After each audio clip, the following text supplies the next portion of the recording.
People paid good money to see this movie. When they go out to a theater, they want cold sodas, hot popcorn, and no monsters in the projection booth. Everyone pretend podcasting isn't boring.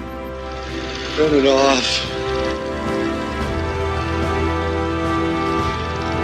Turn it off.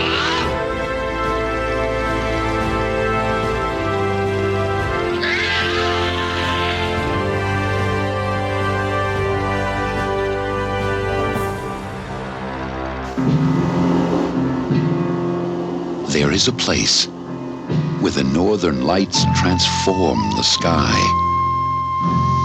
Anything out of the ordinary, you telephone me, night or day. Modern mermaids spring from the sea.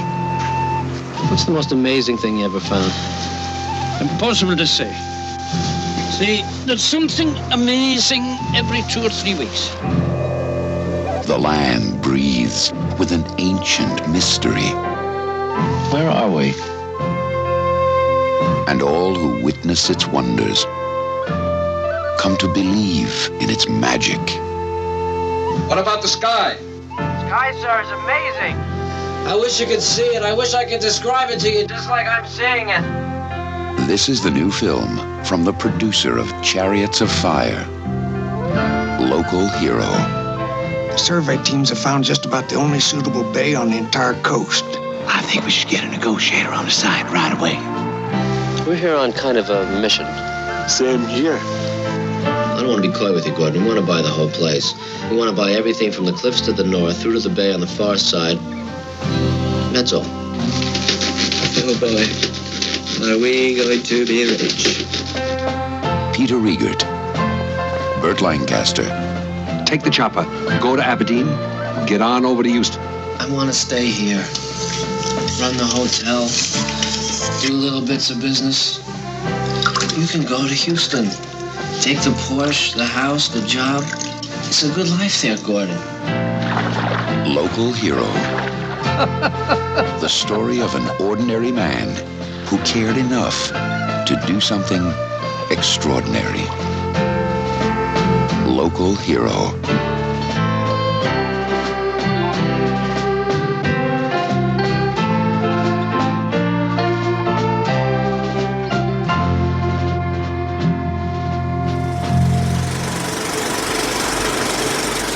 Welcome to the Projection Booth. I'm your host, Mike White. Joining me once again is Mr. Rob St. Mary. You know, I used to get migraine headaches when I would drive a Chevy. Also joining us in the booth is Mr. Jonathan Melville. I'm more of a Telex man. It's the 600th episode of the Projection Booth, and we are celebrating with a special episode all about Bill Forsyth's Local Hero. Released in 1983, the film stars Peter Riegert as MacIntyre, a corporate exec who's really more of a Telex man, just like Jonathan, but gets sent to Scotland by his boss, Felix Happer, played by Burt Lancaster, to secure needed land for the Knox Oil Corporation. He's paired with Olsen, played by a very young Peter Capaldi in his film debut, to try and negotiate the tricky waters of Furness, Scotland, while keeping Mr. Happer happy back home. Rob, when was the first time you saw Local Hero, and what did you think? I have to say that, sadly, I did not get to see it until probably a year or so ago when Criterion put it out. And as Criterion was doing, they would put out the Blu-ray, DVD, and then they would put it up on the channel. So I watched it on the streaming. And I'm going to ruin just a tad bit of Jonathan's excellent introduction to his book, where he kind of talked about Scottish film industry and him being a little bit older than me, a few years, not too many. My introduction to Scottish film, I have to say, even though, as I've talked about Scotland on this podcast before, and my mother being from there, my knowledge is very small. So it's like Ken Loach and then Danny Boyle, and that's it. I did not know about this film until Criterion put it out, and I was like, oh, okay, Scotland. And when I watched it, I was like, oh, okay, so it's Scotland and it's oil, which are two things that are connected to my family, and Aberdeen. Get to call out in here because my family's from Aberdeen. That's where my mother grew up. My uncle still lives there, and he worked on an oil platform in the North Sea for 30 years, my uncle, David. And if you go to Aberdeen, go to the Shipping and Platform Museum. It's a fascinating piece of history talking about all that over there, which my grandfather was tied into the shipping angle. So for me, it was an interesting little film, and it's a very subtle film. There's a link that I sent you just recently to a behind the scenes from 82, 83 that was shot, in which one of the producers talks about it's very subtle comedy as opposed to sort of these broad satires that American filmmakers were doing at the time, starting in, he puts it down to Mel Brooks in the mid-'70s. To me, it's just really nice piece, and it fits into a couple of other categories, which I want to talk about later, in reference to what I will call kind of corporate film in this period. Kind of a little bit later, though, in America. I think we start getting into more of that kind of stuff. But I thought it was a beautiful little film. It talks about, I think, what a lot of people who work in a business or an industry sometimes feel like here in America, where it's that striver culture, especially in this period when we're talking about in the 80s. So, you know, you can definitely feel the stamp of Thatcher and Reagan on this one, I guess you could say, in certain ways. She even makes kind of a cameo appearance at one point. I have the Prime Minister for you now, Mr. Happer. Hold on. Mr. Happer, ma'am. Why, yes, I did. I tried it with the raspberries. It was delicious. Although I only had frozen. Yes, ma'am. Here's Mr. Happer now. Goodbye. Now, Jonathan has written an amazing book about Local Hero making him a Scottish classic, but I don't remember, Jonathan, if in your intro you talk about how you first came across this film. I'm very curious about that. No, well, first of all, thanks for the nice words. That's it's always great to hear. And no, I mean, to be honest, I have no idea when I first saw the film. Unlike Tremors, I wrote books on Tremors and Highlander. I can pinpoint the exact dates. With Local Hero, as I also mentioned in the introduction, for Scottish people, I think, of a certain age, it's a film that's just there. It's always been there. And there are certain things in Scotland like shortbread and whiskey and Iron Brew. I don't know if many of your listeners have heard of Iron Brew, which is like our version of Coca-Cola. I think it's one of the only places in the world where Iron Brew outsells Coca-Cola. But no, it's just a film that's always been there. So I probably saw it on the television at some point, probably on Channel 4, because it's I think it's a Film 4 film now. And it's just a film that I've always enjoyed, I guess, and always wanted to watch it. Whenever it's on, I wanted to watch it. And I bought over the years the DVD. I think it came free with a newspaper. There was a time in the 1990s, mid-90s, when in the UK they gave away DVDs free with newspapers every Sunday. And then I think it was outlawed. But you could build up an entire collection of films, amazing classic films, just by buying the Sunday Times or the Observer or whatever. So I think that was probably when I first owned it, was, maybe 1996-ish. And since then I bought the Blu-ray. And so it's just, as I've said now, it's just always, it's in our psyche, really. And things, those phrases like, are there two G's and bugger off? Those are just said all the time here. Those are of a certain age anyway. Those are things that people just say if they're trying to tell people to bugger off or to get lost. You'll just say to someone, are there two G's and bugger off? And but funnily enough, today I was at I do a little bit of screenwriting as well on the side, and was at a sort of event, just a coffee morning type thing for people who were just all writing scripts, and everyone was of a certain age, and they were all a bit younger than me, probably in their 20s and early 30s. And I did mention I've written a book on Local Hero, and I got a lot of blank looks. So of a certain era, it's maybe not as well known, sadly, but maybe the book will help a little bit. Maybe it'll inspire a few more screenings in the cinemas next year.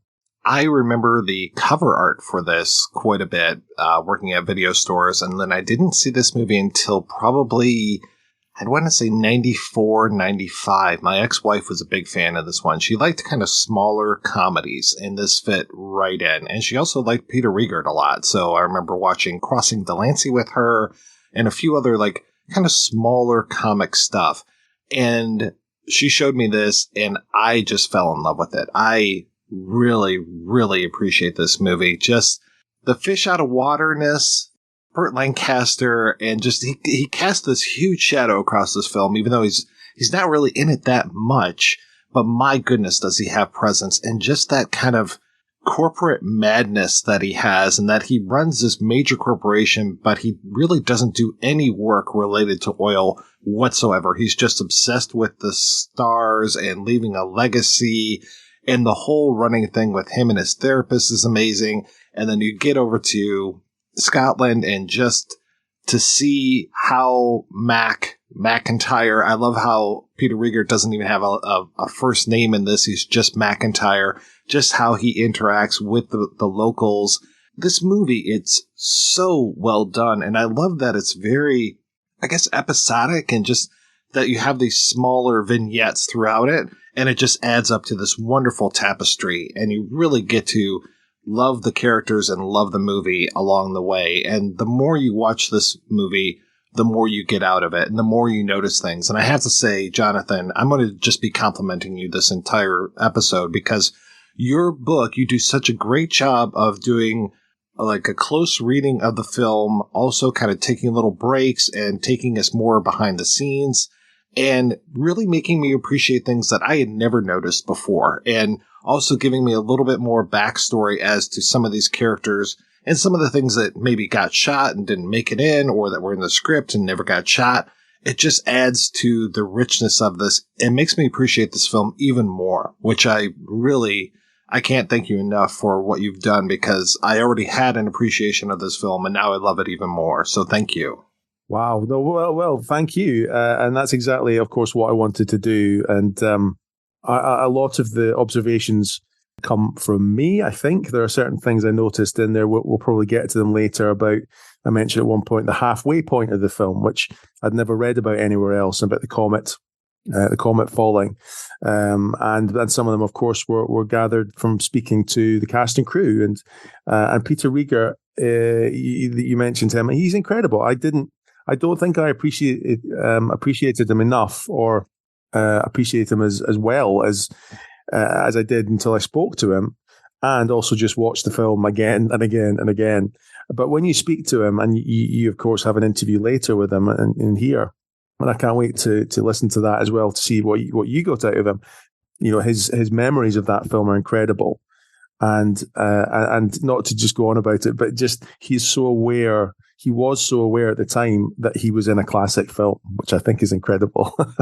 To Rob's point, I mean, we've seen corporate films, and we see a lot more of them in the 80s and the 90s, but I don't know of too many corporate movies before this one. I'm sure there were probably some starting in the 80s, but this one just really takes the cake as far as the whole idea of that clueless upper management and this guy who just is so uncomfortable with his life. And I love when we meet him while he's stuck in that car, and hearing that voiceover from the DJ and just kind of setting us up with a lot of things going on. And then it's ironic in one of those making of documentaries. And I think, Jonathan, you mentioned in your book that there are so many making ofs of this. And even in one of those, it starts with a radio DJ talking about, oh, they're shooting this movie here in Houston, and come on down, you might be able to see Burt Lancaster. But so it's kind of ironic that they had that, and then also have the radio DJ in the movie setting us up here. Yeah, meeting Mac and seeing that he cannot connect with people at all, that everything is done via the phone and behind glass, and that he's even calling his best mate at work, talking to him like 10 feet away. That's the way that they communicate. It feels very similar to now when I'm sitting next to somebody and I'm instant messaging them at work, and I'm just like, am I turning into MacIntyre? Am I more comfortable talking via IM than I am talking to somebody in person? Because some of that, I think, is a little lost on me, because when I watch it, I go, well, that's just how people communicate now. Like, that's not that weird. But like in 1982 and 3, that would have been like, what are you doing? Let's go walk over there. Like, don't call your secretary from your office. Go talk, like, open the door and talk to a person, and things like that. And just his overall connection as a character, he's completely disconnected in that it's like, oh, you'd be dealing with your own people, MacIntyre. And he's like, I'm not Scottish. I'm actually, my family picked it. They thought it was a good American name. And then he's like, I'm not Texan either. So he's like a man from nowhere. Like, he really has kind of nothing. And the only thing he has is the culture that he's in. And the culture that he's in is that yuppie striver culture. So of course he's got the car, and he's got the suit, his hair's nice, and like all of these things. So he's putting on this really good performance in order to work within the corporate structure. And I just really love how malleable he is. Either like by the time we get to the end, I want to say he really kind of comes to understand the value of things in a way that he just couldn't being in Houston, that he just couldn't working in that glass tower and talking to his coworkers on the phone from the next office over. You make an excellent point, and I probably should have put that in the book. Maybe I'll put it in the paperback. But just, we watch him now, and I think probably, and he talks about being a Telex man and all this stuff, just as you've outlined about being behind glass and things. And I think it's easy for us to maybe laugh at him a little bit and say, oh, that's, imagine being like that. And as you say, we're doing that all the time. We're texting people, having long conversations with friends via WhatsApp. And just, but why not pick up the phone? And even, I suppose that's similar in a way, but even speaking on the phone, I think is a bit better when they're in the same city or the same house, perhaps, or office. We're kind of a bit like Matt now, aren't we? Even when he's having these conversations, they're all missing. They're all missing that point. This whole thing of, oh, MacIntyre, you're going to go back to the homeland. And it's like, he doesn't want to tell Burt Lancaster, no, I'm not actually Scottish. He's just like kind of playing along with it, nodding. And then when he gets on the phone with Trudy later on, just that it goes from kind of a nice little conversation, oh, we used to be dating and you've got some of your stuff over here and you've got something of mine.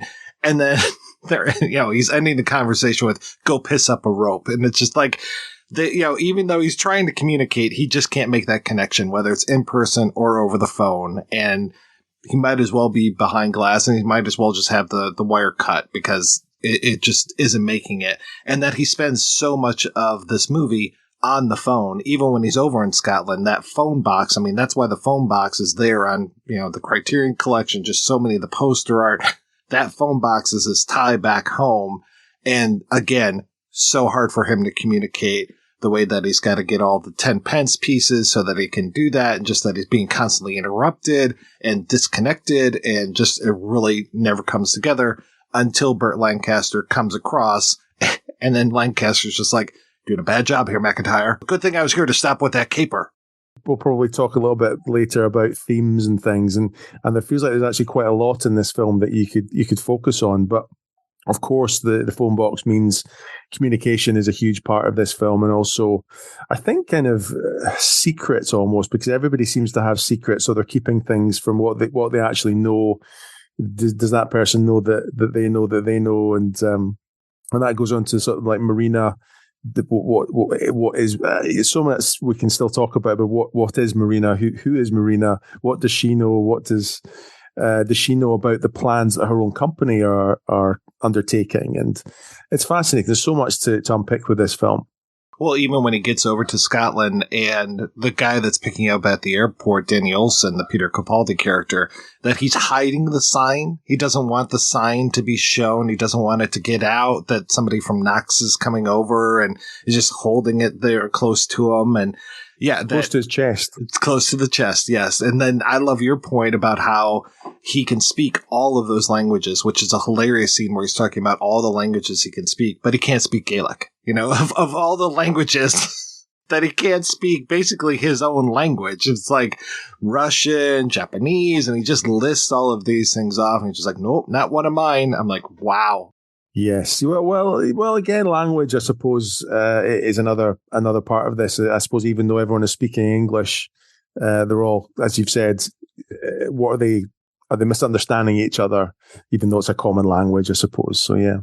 The joke that I like to say about that one is my mother, when she moved here in 1970, she had graduated, because you could graduate at 16 in Scotland at the time. And when she came to the States, she had to go back to high school for another 2 years. But when she got to the States, Oyster Bay, New York, and went to the high school to pick out her classes, she sat down to talk to the counselor and said, well, I'd like to learn a foreign language.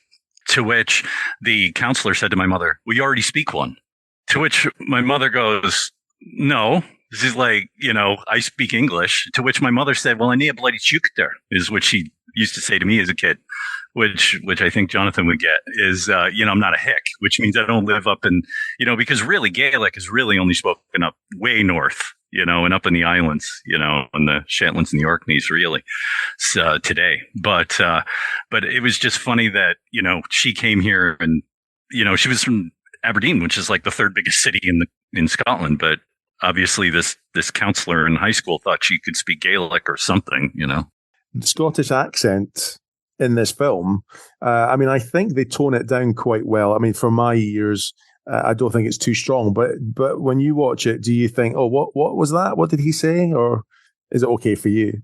I think it's pretty okay for me. The only quote unquote foreign term that I'm not familiar with is the Cayley. So I was very glad to see that and how you explained it in the book, because they keep talking about the Cayley, and then finally it happens. It's like, okay, Cayley's a big old party dance type of thing. So I'm okay with that. But when they talk about it a few times before it actually happens, I'm just like, I'm not really sure what they mean, but it sounds like a gathering of some sort. So that's pretty much the only time. I mean, we don't get as thick with the accent as we do with like the old man who has all the armaments in Hot Fuzz or something like that, where they have to have a couple translators in order to get from what he's saying to the ears of Simon Pegg's character. In this, I'd say it's pretty easy to understand, though I also watch almost everything with subtitles on, which is great for this movie because you get to see how they phonetically spell out all of the times that Peter Riegert's trying to say Mr. Urquhart. And just seeing all of those butcherings of his name is great. I'm not a good person to ask since I was raised around people who spoke with, Scots accent. So I'm, I know all these things to a certain extent. I would say though that I think it's easier on American ears than something like Trainspotting, even the redubbed, because they did switch a few things in the American release to make it a little more understandable in the voiceover, from what I understand. That one I didn't have a problem with either, but I can understand how someone can hear that. And oftentimes what I note when it comes to Scots is the speed. That really when people get into talking amongst themselves and it gets fast, that it becomes undiscernible to English speakers sometimes. Americans, I don't understand what they're saying because of the speed. But there are some regional bits, and I know that up in the Northeast, there would have been a lot of Ken, which is what my aunt says a lot. Like Ken, up in that area would have been that, which I don't think Ken's used as much in like Glasgow or Edinburgh. That's mostly an Aberdonian, Northeastern Doric, as they would call it. That's true. But it's interesting as well that Bill Forsyth's earlier film, so he did kind of two films before this, That Sinking Feeling and Gregory's Girl. Both of those films were really latched when they went to America. They came under the scrutiny of the dubbing people, particularly That Sinking Feeling, which when it was released on DVD in the UK, even back in about 2005 or 6. I bought the DVD and it had the American dubbing on it, which is atrocious. It's absolutely terrible. And there were a lot of complaints, so they ended up re-releasing it when it came out on Blu-ray. They found it was all to do with the print that they could find. The quality wasn't very good because it was such an old film and it was made very cheaply. And so, even in its home country, his first film was butchered. And then I think it came out. The BFI re-released it on Blu-ray, and I believe it's one of their best sellers on the Flipside label, and that's That Sinking Feeling, which everybody should try and see, both That Sinking Feeling and Gregory's Girl. But it's interesting that Local Hero, I didn't ever, when I was doing research, I didn't really see much or anything really about it being about the language being needing to be redubbed or anything in America. So maybe he learned something by that point, maybe, because there must be that discussion. Again, it didn't really come up in my interviews, but there must be a discussion higher up about the accents and things like that, I'm guessing, behind the scenes. So, and I do get into that a bit in the book as well, about the fact that mainly it's people from Glasgow that are in the film. And one guy is from Galsby, which is where I used to live, actually, up in Sutherland. And his accent is the accent I think most people would probably have if they were born there anyway. In fairness, in the real fairness, but no, it's fascinating. It's good to hear that you get the jokes, Mike. And I think it might be maybe another 7 to 10 years after this movie came out, so it'd have been like late 80s or early 90s, that you started to have someone like Billy Connolly in American TV. And so Billy Connolly is Glaswegian, so his accent can be a bit heavy at times for certain folks, and especially when he's doing the stand-up. Like I say, there's times I listen to his stand-up and I don't know what he's saying, and I'm usually pretty good at being able to pick it out.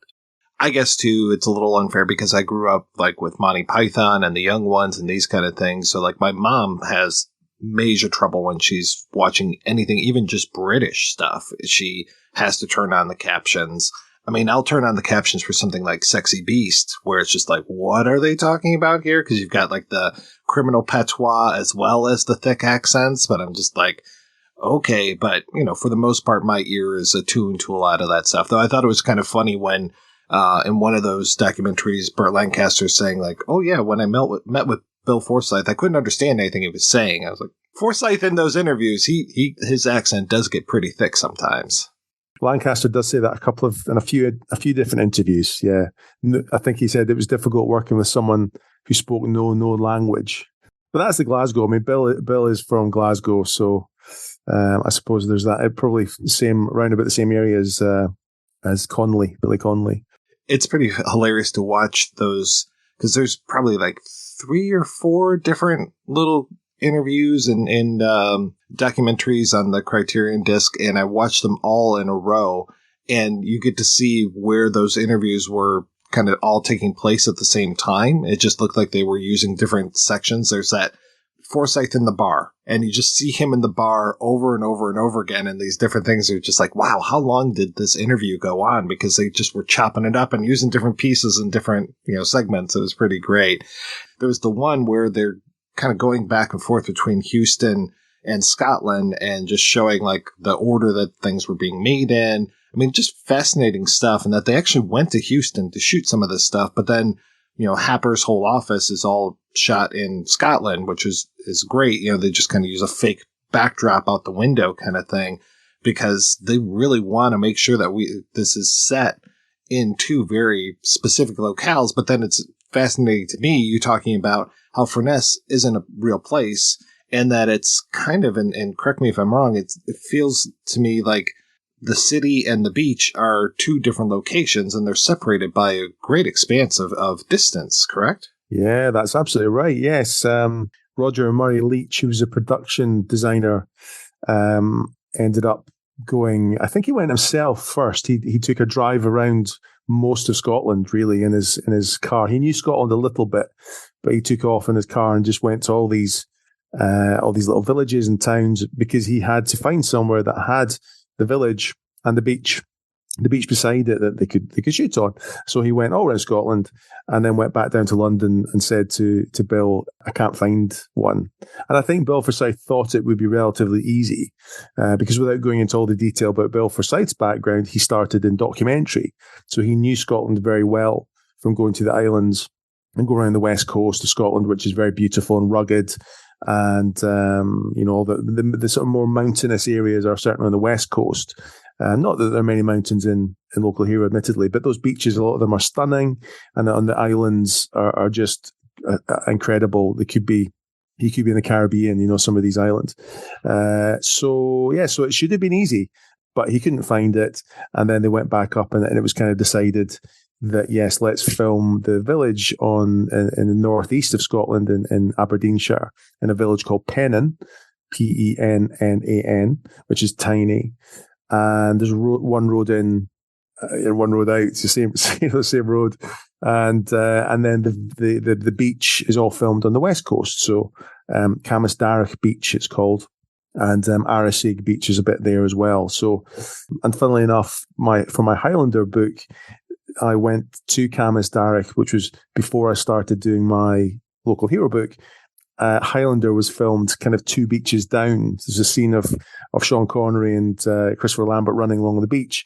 Is filmed just about 10 minutes walk from Ben's Beach in the film in Local Hero. So I'd been there for one film, and then didn't need to go back for Local Hero again. But it is fascinating when you do go there, and I hope everybody listening to this goes, because it is beautiful. There's just this little house on the side of the beach, and it turns out, as we'll talk about later, it's the church.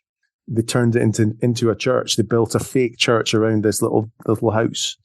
So I think it took me a few years. The first time I saw it, maybe 10 years ago, I probably didn't quite realize that house was the church. And then the second time I saw it, I realized it. So it's just a brilliant part of the world. And they don't shout about it too much either. When you go there, you wouldn't really know you were on a famous beach. There's no big signs or things to tell you that. So you need to know. If you're a fan, you'll know. But it's a great place to visit. They do a great job, too, of setting things up by using that huge model. And I love when we're in Aberdeen and we go into that room and we've got the scientists there and we meet Marina and we meet these two scientists. And then, this movie, I've said it before and I'll keep saying it throughout this whole discussion. It is hilarious. So when you get the scientists and they're talking about, oh, we tested this, this structure will stand for 1,000 years and will be around during the Ice Age, and we tested it out, and they just start talking about the Ice Age and how you can prevent the Ice Age, and just like going off the deep end.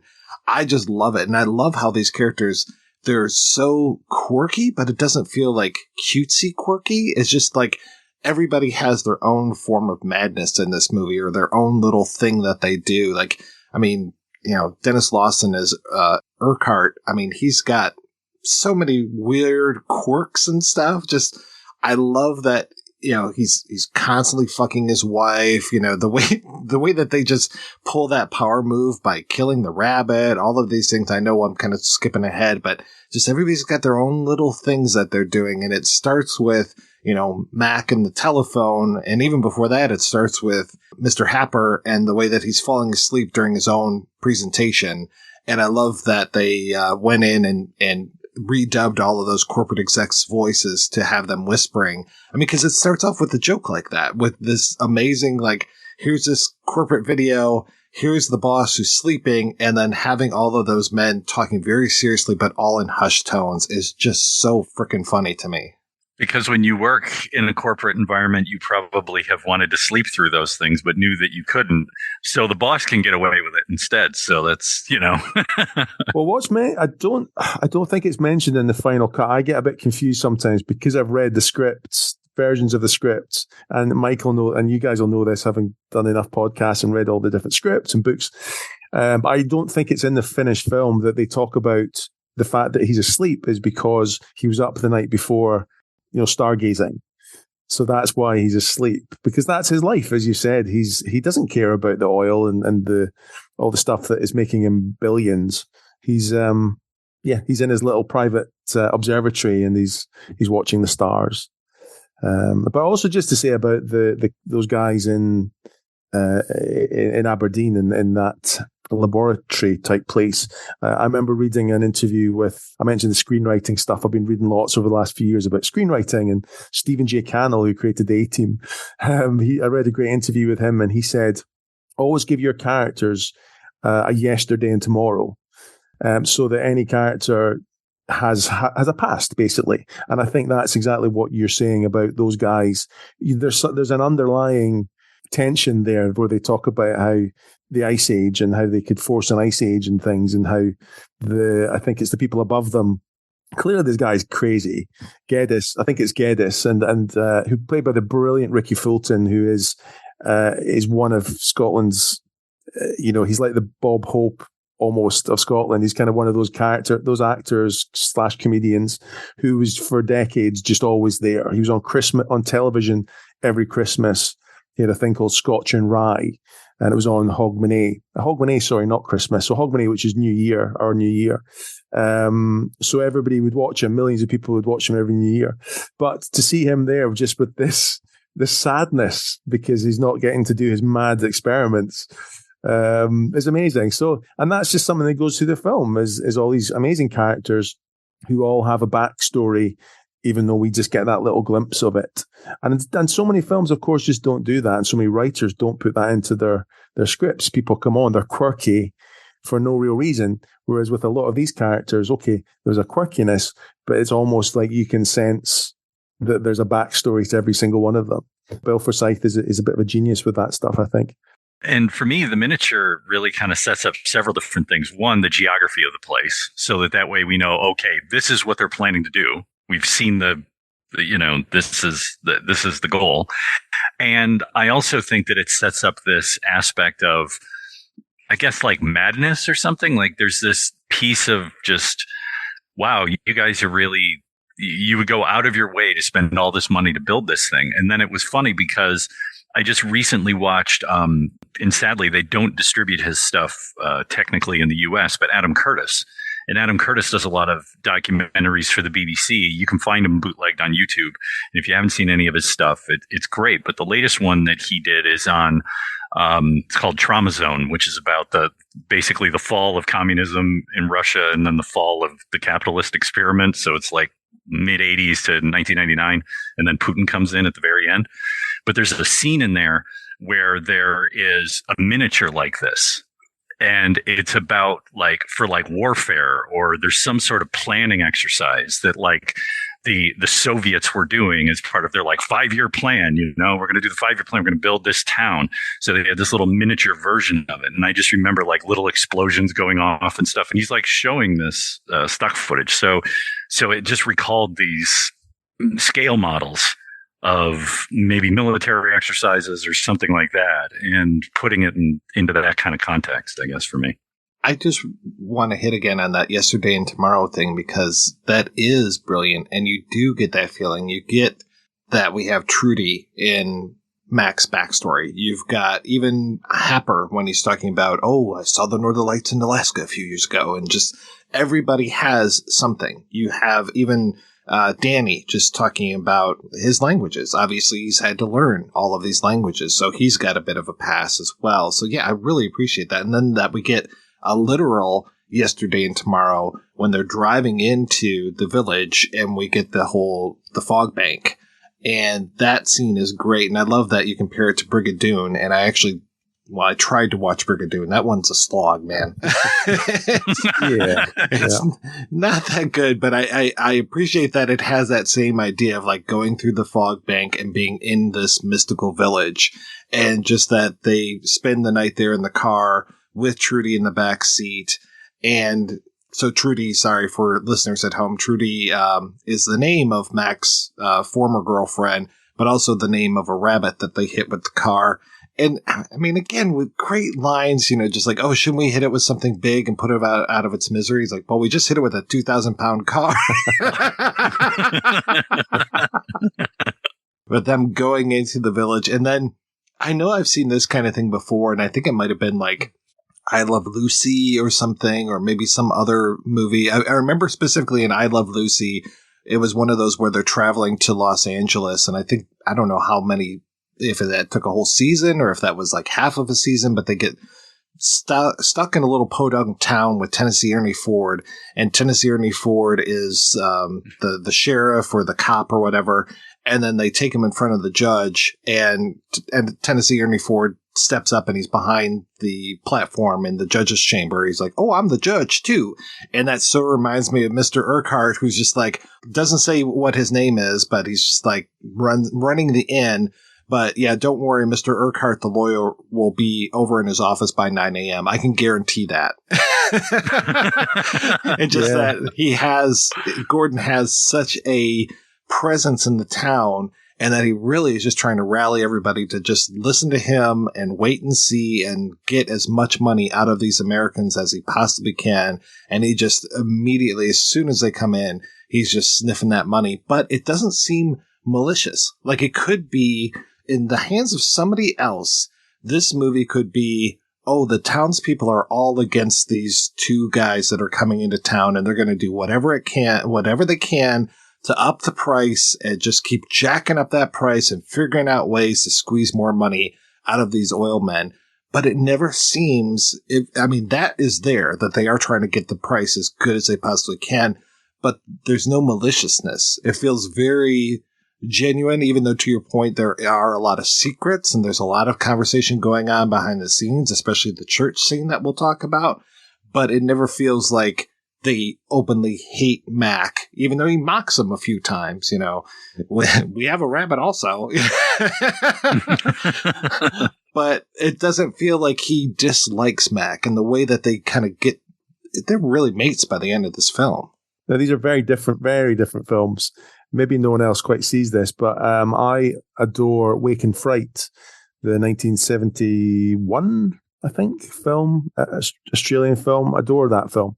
Well, the reason I'm comparing them is because everybody is nice in that film to the main character.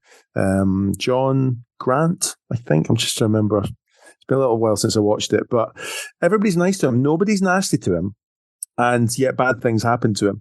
That's just, for some reason, that kind of, what you're saying there, but everybody's nice to Mac, but it's not, in a way, it's not even an underlying nastiness or bad feeling. It's just, this everybody's just so matter of fact about things. And the Gordon character, definitely never, I don't think he really comes across as a bad person or somebody he's clearly out for the money.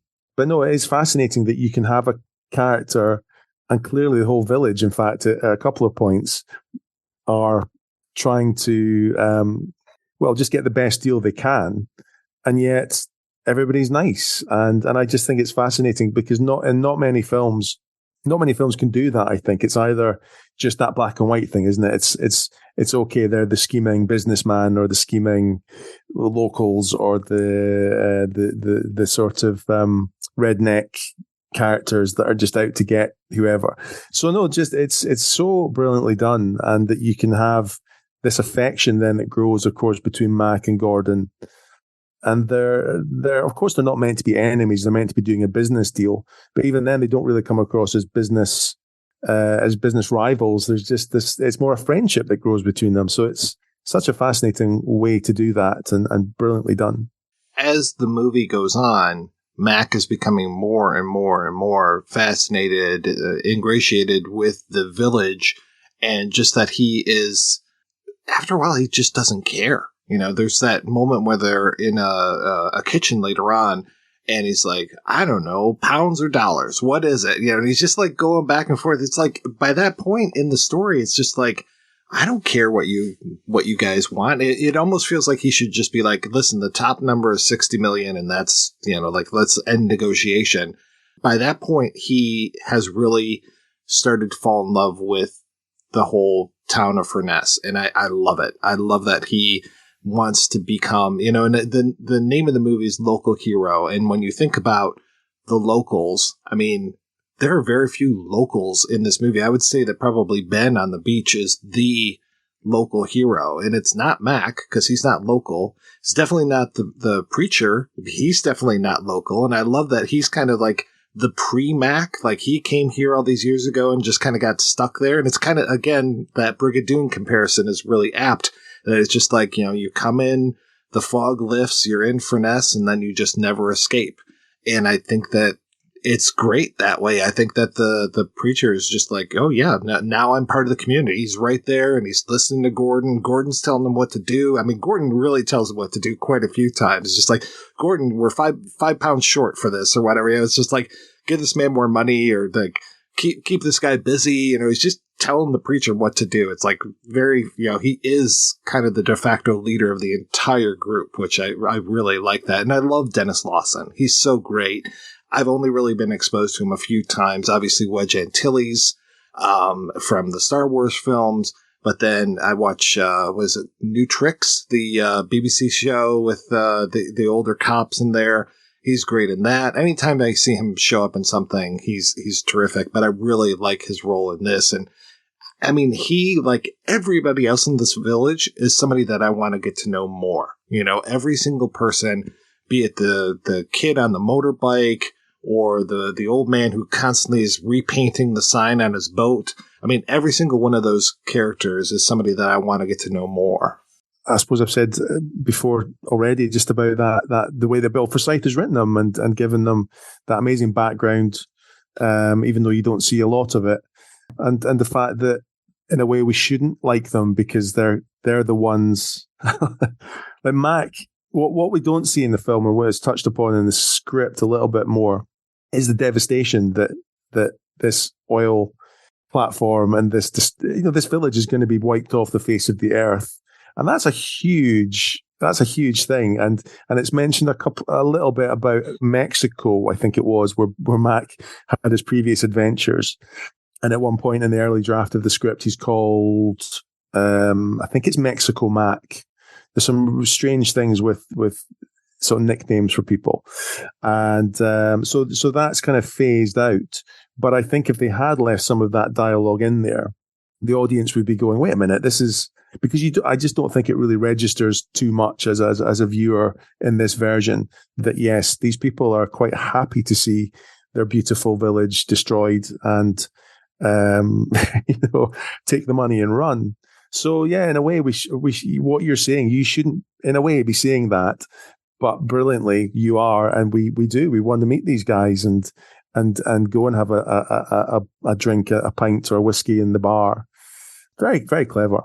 I just also love the exchange, if that's a way to say it, is that how Mac comes in and he's very much like, oh, I've got the car, I've got this, I've got the money. And then you have, which, it's basically a fishing village.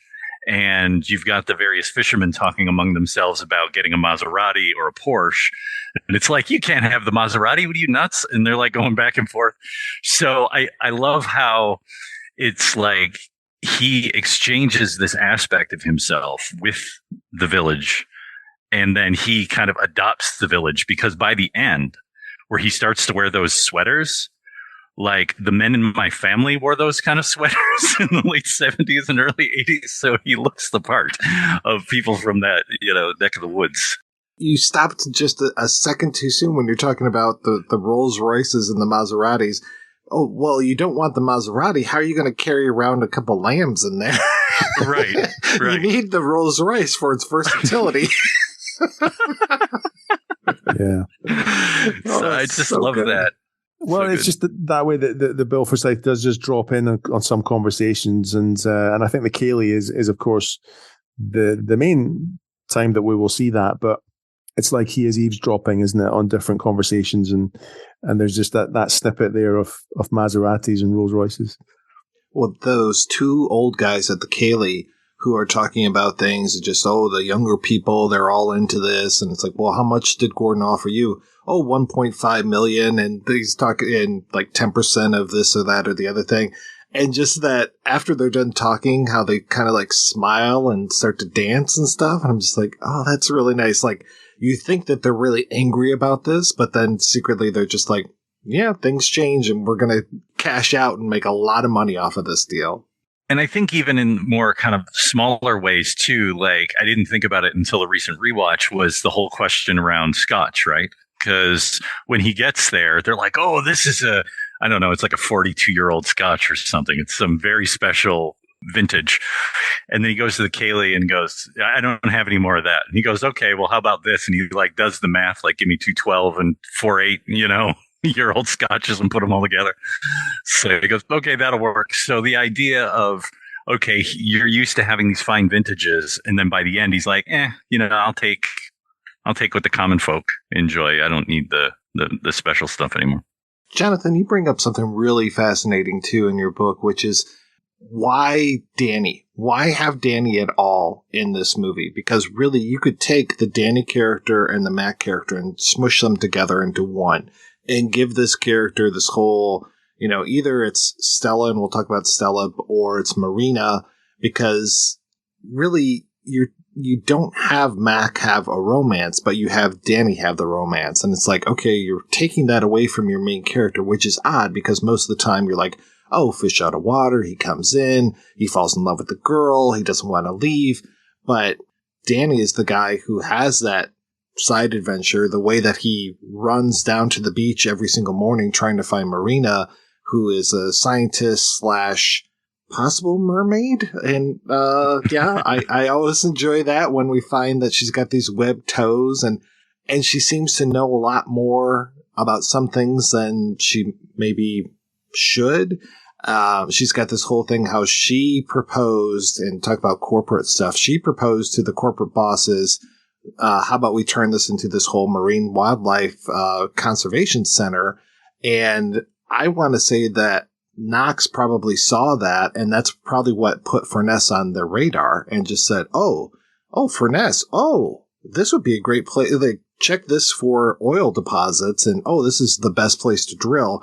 Takes her proposal, just throws it away, and then suddenly it's like, send Mac out here, and it's the whole thing that we get at the beginning when the men are whispering, here's this place that we need, and we want to have this, and we're not talking hostile territory here, folks. These people speak English. This isn't third world kind of thing.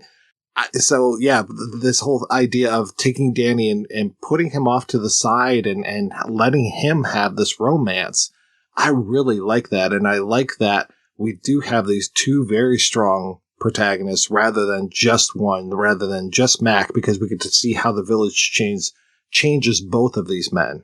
I was sort of alluding to that a little bit earlier, talking about Marina and what does she know that, does she actually know all along that, because she says something about that'll never happen, I think, when they talk about the and she points up. She points up at the Aurora, and like knowing that the Aurora Borealis is going to save this whole village. Yes. So once again, it's someone knowing something more than the other characters and also more than the audience. And that's the same, of course, with those villagers who are gathered in the pub, I think, at one point when Matt comes in, and they know that, again, it's just that slightly, me talking about being slightly confusing by saying they know that he knows that they know that she knows that, all that sort of stuff. So, no, it's just that multi-layered thing. It's such and Bill Forsyth talks about this being such a simple film, and I mentioned that in the back of the book. It's a story. There's not really a story there. It's the bits in between the story that this is about. And he makes it sound so simple, as if, it just came together. But actually, there's so much going on, isn't there, in between, and people trying to trick each other or just know more than each other. But then, as I've also said many times now, nobody's nasty. Nobody comes across as nasty. They're just out for the best deal, I suppose, they can get. It's the moment that I absolutely love when you're talking about who knows what and when. Danny watching all of the people leaving the church, and he can see that, but Mac can't. The way that we have Riegert facing forward and Capaldi there looking back and seeing all of those people leaving, and he doesn't say a word. He just does not say to Mac, what's going on over here? Or I think the villagers are aware of our negotiations, or any of that stuff. I love that moment, and it's so well done. And we've been talking a lot lately about foreground, background stuff, and just that whole joke of the background with all the people leaving while you've got Mac up front kind of pontificating. So beautifully done. And just, this movie is not simple. I think Forsyth is really taking the piss. I mean, this movie is not simple at all. It's just so well done. And, I mentioned Stella earlier, and I think Stella kind of like suffers from the edit a little bit, but the story's still there in pieces. This whole idea of Mac falling in love with Stella, Gordon's wife, there's not really a good reason for him to fall in love with her other than that she's there kind of thing. But, by the end of the movie, he's like, Gordon, you go back, you take my life, and I'll take your life. And it's like, well, what about Stella? Well, I was meaning to tell you about that. This whole thing, I love that you point out, like your book is such a great resource, this whole thing of why is Mac eating those chocolates? And why is he kind of dejected after he comes in and sees Gordon and Stella dancing together, and the way that he puts that bag of chocolates down on the table? I never picked up on that before. I never would have known that he asked Stella in a deleted scene, what she likes, and then goes out and makes a special effort to get these chocolates. But knowing that, he finds out that he will never have her, but he still is kind of obsessed with her. I think it was smart that they took that out of the film. I think that it doesn't need to be there. I think concentrating more on the Danny and Marina love story is much more appropriate. And just that Gordon and Stella are so into each other and just fucking whenever they possibly can. I really like that little side plot. And then especially Danny just being like such a little kid sometimes, just like, do you think that they do it every single night? Yeah, and something I hadn't noticed until I think it was Riegert that told me, and then of course you can't not notice it, is that he sees Gordon and Stella dancing, and then later on, Mac is dancing with Stella, and it's kind of his dream, his fantasy has come true, and yeah, dreams do come true in this film a little bit, and there's just a few of those sort of echoes or bookends almost of things happening in the film, but there's that lovely moment back in the hotel after the guys have been on the beach with Ben, and we've already had the moment with what's his name, Gideon, the chap painting the boat with silver dollar, and he keeds saying no. That scene is amazing. No. I love that scene. That's a brilliant scene, and I've always remembered that one. But I'd never really, I just had never picked up on the fact that in that later scene in the hotel, Mac becomes Gideon because he starts saying to Gordon. Gordon says, "Did you not like the music?" And he's just like, "No." You never liked it? No. It never clicked. I don't know if you guys had ever realized that before, but it's just something you think, oh, yeah, of course, that's yet another thing, which was actually improvised, funnily enough. The actors were really on the same wavelength as Bill Forsyth while making this film, and some of the best moments are actually improvised. That was one of them, but yeah, just another lovely moment. Had you noticed that before? Had it registered? To be honest, I don't think I had really picked up on Gideon and the boat painting. Like, I knew that he was doing it, but I didn't realize that he kept starting over and was trying different names. I also didn't really pick up on how Mac starts to realize that the dirt bike driver would be coming by, like that he gets startled the first few times, and then he starts to figure out the rhythm, and then at one point he stops Danny from crossing the street. I'm just like, oh, he's now in the rhythm of Furness. I really got that. And then the other thing too, obviously, that the women's names, and Stella meaning star, and like he finds his own star in the way that Lancaster is always looking at the stars, and the idea of blending the two, where it's like, oh, we'll open a sea and space star place together, kind of idea.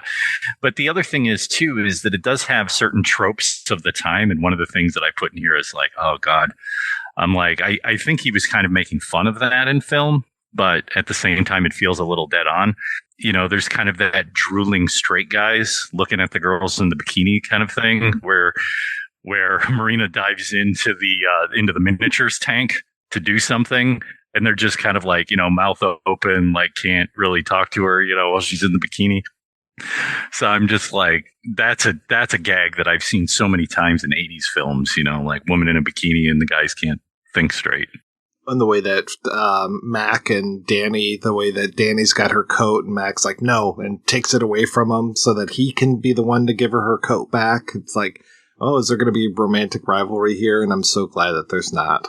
You talked about the names and Marina, the sea and everything, and that's hilarious that she wasn't originally named that in the script, I think I read, Jonathan? Well, this is what Bill Forsyth says, and yeah, is it true or not? I don't know. Is he fibbing there? Because it seems incredible that he didn't work that out, and that it's an accident. So yeah, but yeah. So he says, yeah, it wasn't him. He had a different name, and then a friend of his said, "Oh, my friend is Marina, I think," and so he just used it by chance. But hard to believe. But I love when they say, "Oh, she's got great lungs," and it's like, okay. Great set of lungs. Yeah, I do. I think Marina comes across. I think she comes out of it best. I think, yeah, Stella. Although I don't think she's. I think she's a good character, but she's not as strong as she maybe could be. But there are comments. The fact is that Stella does own the pub. It's her. She owns the hotel rather. And that's quite a nice thing, so the woman is in charge really, but at the same time Stella doesn't really get as much screen time as she possibly deserves, and I think Jennifer Black probably deserved a bit more of that. So, but I think probably more other people might be a bit more damning of the treatment of women in this film. I suppose I'm just sort of used to it, but I think if you were to sit down and analyze it completely, you could probably come away and write a book on that, just the treatment of women in this film. But no, I think for the time, and also just with so much they had to fit into this film, I think I can sort of give him a pass on that. But maybe someone doesn't. Other people might not agree with me. Because we haven't even talked about the Russian, the way that he comes into the story, the whole idea of the baby. I love that scene as well with whose baby is this? And everyone just looking there perplexed.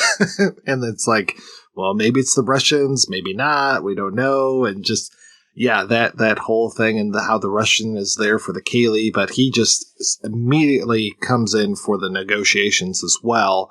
And then that he and Gordon have this amazing relationship, and this whole thing of like Gordon talking about investments, and just Gordon kind of again being like his accountant as well, and really taking this other stranger, another person who comes to Furness and doesn't really belong there, but yet as soon as he comes in, everybody knows who he is. Everybody seems to love this guy, to the point where he gets to stand up at the Kaylee and sing this terrific Mark Knopfler song about the Lone Star State, and talking about how it can be so lonely. And I love that that's basically just talking about Mac right there. Yeah, Mac walks by, doesn't he? Just as he's singing that song. And again, that's of course not a coincidence. But yeah, that Russian character is fascinating, Victor. And the actor, I'll maybe mispronounce his surname, Christopher, I'll say Rosiski, I think it is. He was in a TV series here in the UK called Casualty, which ran it's still running, actually. It was running, I think it's been running, I don't know, what's that, 35 years or something, 30 years at least. But he was in it right at the beginning. So I remember he played a porter. He was always pushing trolleys and things around. So he was a fantastic character in that. So it's really nice to see him. He died, sadly, a few years ago. But he was just a great actor, and he makes such an impression. And it's also was interesting for me speaking to the other actors that were in the film, including Sandra Vo, who played Mrs. Fraser, who runs the shop. And they all had their ideas, like we've already talked about at length, about their backstories. The actors, a lot of them had their own ideas of what had been going on before. So in her mind, the Russian Victor was having an affair, I suppose, with most of the women in the village, I think, and particularly her. And of course, we see that because there's a close-up at the Kaylee of her just looking longingly at Victor singing his song. And yes, the baby was almost certainly Victor's baby. He's another amazing character, and just this Russian that's obsessed with, I suppose, capitalism in a way, isn't it? With money, with stocks and shares and things like that, and sort of upending the view of the Russian, a Russian stereotype. He's not a stereotype anyway. The other character that we haven't talked too much about is Moritz, who I think the first time I saw this movie, he was my favorite character. This whole idea of this. And I didn't realize that he is supposed to be Happer's therapist. I thought that he was somebody that worked at Knox and he just had this weird relationship with. But right. That his job is basically to come in and degrade Happer and just tear into him. He gives him a really, I think, pretty poignant, this whole idea of him saying, like, are you so important that you can't be bothered with mortal things? What about a wife? What about a family? What about children? No, you want to name these stars. You want to be out there, and what do you want to call it? The Happer Comet and all this stuff. And that Happer he's a dreamer, and he's just not thinking about what's here on Earth. And Burt Lancaster portrays him so well that he is above all of it, and that he's just kind of working at his own level. And I would say, like, kind of crazy, eccentric, but also kind of genius at the same time. I love that. And then just the way that we get going with the Moritz character, and that he just gets more and more abusive. And the funniest friggin' part of this movie for me is when he calls Happer, and we get to see Happer has everything in this office, this amazing office, even this kitchen that looks like it's in a home. And when he calls him and he, is abusing him on the phone, and Happer hangs up and he goes over, and then he comes back to the phone. I'm still here, Happer, and you're still a useless mutt. Yeah, and then that brilliant moment where he's hanging on the outside of the building. Yeah, Happer is a motherfucker. That's another brilliant moment, and it was cut down slightly in the edit. I think they filmed it all, but just Happer talking about how he's going to get to Scotland and all these complicated things. But yeah, the idea of who wants to shoot him off the building is, and he's so happy when he's walking out and all the cops are going past him and you hear the sirens and everything. Oh my God. And yeah, Burt Lancaster just has that voice. He's got that so serious voice and he just draws you into that voice. And I just love the way that he does that when he's talking to MacIntyre, and he can't even call MacIntyre by the right name. When he gets to Scotland, he doesn't even recognize MacIntyre anymore. He grabs Danny and starts talking to him. It's just like, you are so clueless. I really got the feeling with Lancaster's character is that he's kind of like this absentee father god figure, where it's like he's created the universe that everyone is in, but he's so disconnected from it. Like, he's not involved with any of them. He's just so into his own head and what it is that he's trying to do, but he's created the scenario. And then when he finally meets up in Scotland, he goes, well, I'm glad I fix this before your plot went off, like making it sound like it was all on Riegert's character and he was the sinister one. There was a documentary I was working on, it was about 15 years ago that I never completed, that was about people that were into like dominance and submission and things like that. And I interviewed a pro-dom, and she says, you have no idea the kind of people that come to me. She goes, I've got cops and judges and politicians and heads of business. And she goes, it's because they have to make decisions all day that they come to me and they give over control. So like, I look at the therapist and go, this seems like an S&M scene. This seems like a degrading, like, I'm going to degrade you because that's what you want, or that's because that's how you feel, that your company and what your company does is awful. So therefore, I'm going to punish you for that awfulness. It works on several levels for me when you understand kind of people in high places and their own stresses, because everybody thinks, oh, these guys got more money than they know what to do with. I'm sure they're fine. I'm sure they sleep well at night. Maybe not so.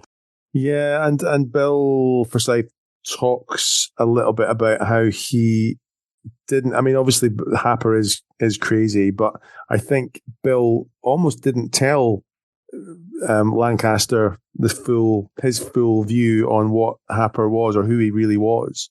And that comes through, I think, hopefully in some of the little snippets that I've got in the book and little interviews that I found where Lancaster is sort of trying to grapple with who he's playing, and I think he was a little bit baffled. Of course, he wasn't a fool, and he was a very, very smart guy, and produced some amazing films as well as acting. But I think maybe this character was just a little bit baffling for him, and again, I suppose partly the accent as well of Forsyth. But it must have been strange coming all the way to Scotland and just filming in this distillery, and it must have been a strange time for him, but no, he's amazing, and people on the film talk about, or the cast and crew talk to me about just what it was. Incredible going to work on a beautiful beach in Scotland, and there was Burt Lancaster. Sort of, I mentioned the Highlander thing as well, and it's funny to think that on that same stretch of beach within maybe 10 minutes walk, Sean Connery and Burt Lancaster both acted in different films. Probably had their little big Winnebagos just beside them. It's fascinating. Middle of nowhere on the West Coast, yeah. See, I could picture running into Sean Connery over there, but Burt Lancaster, maybe not so much. I mean, but yeah, that is wild. Yeah, we haven't really talked too much about Ben either. I mentioned that I kind of think that he's the local hero, but... I agree, actually. That's what I think. People do ask me all the time, who is it? I think it's Ben, just because he saves the day, I suppose, doesn't he? Although not in the eyes of the other locals. But yeah, I agree with you. But other people have their takes on it. Oh yeah, I was definitely going to say that. I mean, to me, he represents a sense of permanence because he talks about how his family's had the property for 400 years. It was given by Lord of the Isles for, I guess, a relative who took care of something. Oh yeah, and a little dirty business. Yeah. Yeah, he took care of that. So he gave us his property and have been here ever since. But I I love the concept also of when Gordon comes to him and says, you're not going to have to work anymore. And he's like, oh, we have to work. So the idea of work as, even if you had money, you would still, there's still a need for, there's a value that you get. And the idea that in a lot of ways, all the characters represent, I think really the film is really like these conversations on values. Ultimately, like, I think it's Ben's vision that ultimately ends up winning out in a certain way.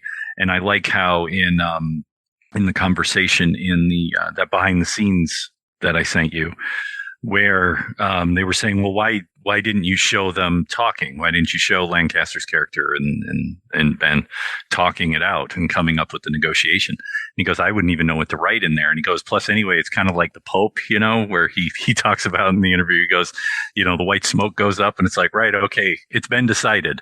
So the idea that people with power higher than you make a decision and then you're all affected by it.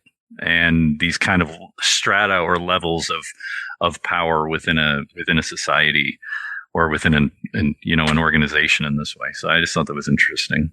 Not to say that Happer is satanic at all, but it reminds me of those pictures of like Jesus and Satan playing chess together, or Von Sydow on Death or whatever. But it's just like, yeah, whatever's happening behind these closed doors, you are powerless to stop it, to change it, to influence it, whatever. The best you can do is bring your sacrifice of roast beef sandwiches with mustard and salt, or salt and no mustard, up to the altar, and just hope that everything is going to go well with them. And yeah, I love this whole idea of Ben being there for so long, and then that Ben's last name is Knox, and that he was the one that really started, like his family's the one that are behind the whole Knox Petroleum, is my idea of it. And it's just like, again, Happer is a stranger coming in. And I love Happer just saying like, oh yeah, when we took over the company, my father didn't think to change the name of it. And that's why it's, Knox and not Happer, but yet the street outside is Happer Way or whatever. So at least we've got that. Yeah. I love this whole thing of like Ben just like, I'm fine with my beach. I'm good. I work the beach. Somebody's got to work this beach. I work the beach. You can sell me this other beach, but I still work this beach. Just doesn't care about anything other than his beach. This is his beach, and he's going to work this beach, and that's all he's going to do for all of his days. That, the guy doesn't even care that he doesn't have a door on his shack, that he lives in this little shack, and he's just content.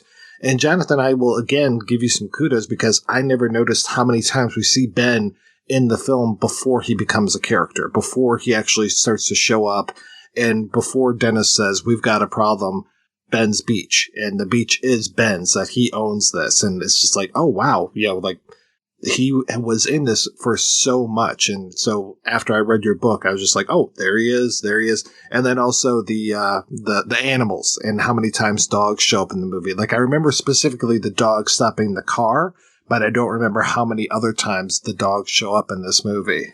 Yeah, no, I'm glad you noticed the fact that I noticed Ben in the background. Well, again, it's that thing, isn't it, on the background things happening. It's something that is in a lot of Bill Forsyth films. In Gregory's Girl, there's a classic moment where there's a penguin in this school and walking about, going through doors and getting pointed in different directions. Nobody knows why. Why is there a child in a penguin suit? So I suppose in a way this is a little bit like that. But no, again, that just came from me watching the film and then thinking, wait a minute, I'd never even thought that there's Ben coming out of that shop. And so he's there. He's just in the background. And then there's another moment talking about background and also dogs, where Mac is sitting on the end of the sort of jetty with Victor, and the night after, or the morning after the Cayley, and there's Andrew in the background trying to pet the dog and missing the dog. And that's just yet another moment of Bill just having something going on, the foreground and the background. And if you notice it, I don't know if everybody would notice it, because you're probably focusing on the front. But the more times you watch it, the more times you'll hopefully see it. And oh yeah, there's another gag in the background. Happer, like Rob said, the white smoke goes up and out comes Happer, and it's just like, okay, here's what's going to happen. And I love that Danny gets in there and is just like, well, what about the sea? And here's this whole proposal. And he just basically sneaks Marina's proposal into this whole like the Sky Institute. Like, well, what about the sea and the sky? I like that. Olsen, you stay here with me. Yeah. And then he just sends Mac back just so unceremoniously. It's just like, you need a shave and you need to get on this helicopter, go back to Aberdeen, go back to the States. And his trip is so abbreviated, and just it's so sad for me, him going around and seeing everybody and then getting those final shots of the town as he's in the helicopter going back and seeing, Stella hanging her laundry, Gideon out there painting another sign on his boat, just like, okay, what has Mac brought to this? What has changed because of his presence? Has he even made an impact on this place at all, or have they just made an impact on him? And when he goes back to his apartment in Houston and just has all of that stuff in his pockets and takes it all out, I mean, I'm sure we've all been there. We've all gone on longer trips where we've got, the detritus of things that, we've taken back with us, and he's just laying them all out, and he's got that razor clam, and he smells the clam and smells the sea. Such a great moment. And that moment for me just breaks my heart, because I think of other times where I have been other places and I've come back and I just, it's like, oh, I really left my heart in this other place. And I can tell that Mac has left his heart over in Furness. That final shot of the village with the phone box, and you hear that phone ringing and no one moving. It doesn't even feel like there's anyone in the village at that point. Was this all in his head? Are there people actually still living in that village, when he's calling? And I'm just putting my own spin on this, this whole thing. Is he calling now to try to reach back out to a Gordon, to a Danny, to Stella, to anybody that he knew from the village, just to reconnect with them through the phone, since he can no longer be there in person, and that nobody answers that damn phone, and we cut to black and we cut to credits. I mean, this movie, for all of the joy and the comedy, and I mean, I was laughing out loud quite a few times rewatching it last night. It breaks my heart at the end of it. But it's one of those movies where I'm okay that it's breaking my heart because I've had such a good time before that. But every single time I just think about friends that I have in other places, and that some of them I will never see again. We don't know that is even Mac phoning the village, because we don't see him doing it. Of course, we know film so well in the language of film that we put two and two together and think, oh, well, that's him. But it might not be. Maybe Mac, maybe he's just getting on with his life. But that is the incredible thing about this film, isn't it? That we want it to be him. Of course we do, because it means so much. And I'll mention, just for people that haven't read the book and might not, or might just not know, of course, there's that class. There's famously that ending is not the ending that Bill Forsyth shot. The last moment is there, which should have been Mac on the balcony looking out over Houston, and the film should have ended there. But I think it was Warner Brothers were not happy, and they said it was too depressing. And so could he film another ending? And I think they actually wanted him to film Mac jumping out of the helicopter at the end, or at least returning, flying back over again. And Bill said no. So he very cleverly managed to find a piece of footage right from the start of the film. And if he left it running a little, like a second later, you would see the car coming down into the village from the start of the film, and put it at the end. So and then of course just put the audio of a phone ringing over the end. So just very, we could, Bill Forsyth is the word genius is overused. Maybe genius is too strong a term, but in filmmaking terms, I think he's just one of the greats. For me, I could read that in a way like you were saying, him trying to reach back, but I also thought of it as he's out on the balcony and he's having that image, he's having that thought of there. And then the phone rings and it might be the next assignment to go somewhere else. So it's kind of like I returned back. It's kind of like I'm the hitman. I did my job. I go back home. I get the next call for the next job kind of thing, because I get the feeling that, and though it's, as you said in the script, it's more alluded to, he had done things in Mexico. There had been a previous history that maybe he knew that I finally connected with a place, but now the daddy up in the penthouse suite tells me to go back home. I have to go back to everything resets again. The universe resets in some way, and I got to do it all over again somewhere else. Yeah, it's really sad. That's what you said, Mike, I think, didn't you, about it's such a sad moment to see him just back there on his own with those photos and in the shells, and in the script it talks about how the photos will fade in the Houston sunlight. And you say, oh, yeah, we've just watched this almost life-affirming story, and then that's it for Mac. So I hope, I wonder if he did go back. But that's like the reality, though. There are so many times where, they sent me over to China for 3 months and I really connected with the people and the places and the culture and just really enjoyed this. And it's like, well, sorry, assignment's over. Come on back to the States. And you're just like unpacking your suitcases and just like, oh my God, I'll never be back there again. I'll never recapture this moment again. Even if I went back now, it wouldn't be the same place. It wouldn't be the same people, the same circumstances. And it's just like, that's the reality. It can't all be the movie dream of no, and then it goes back or jumps off the helicopter and falls into Stella's arms or whatever, and Gordon's just like, great, let's be a throuple. That's not how it's going to work, guys. And Danny's the guy who gets the girl. I imagine that now she's going to be very happy with him, that they are building the thing that she proposed, that, he is there trying to teach her Japanese and kissing on her knees and all of these things. And it's just like, it feels like Danny really is the one that makes out at the end of it, but he deserves it. It's not like I'm thinking like, oh no, Mac deserves all the happiness, Danny deserves nothing. I wish Mac the best in the world, and I hope that, after 5-10 weeks after this movie is over, that he's in a good place and that he is happy, because I've grown to really care for this MacIntyre character.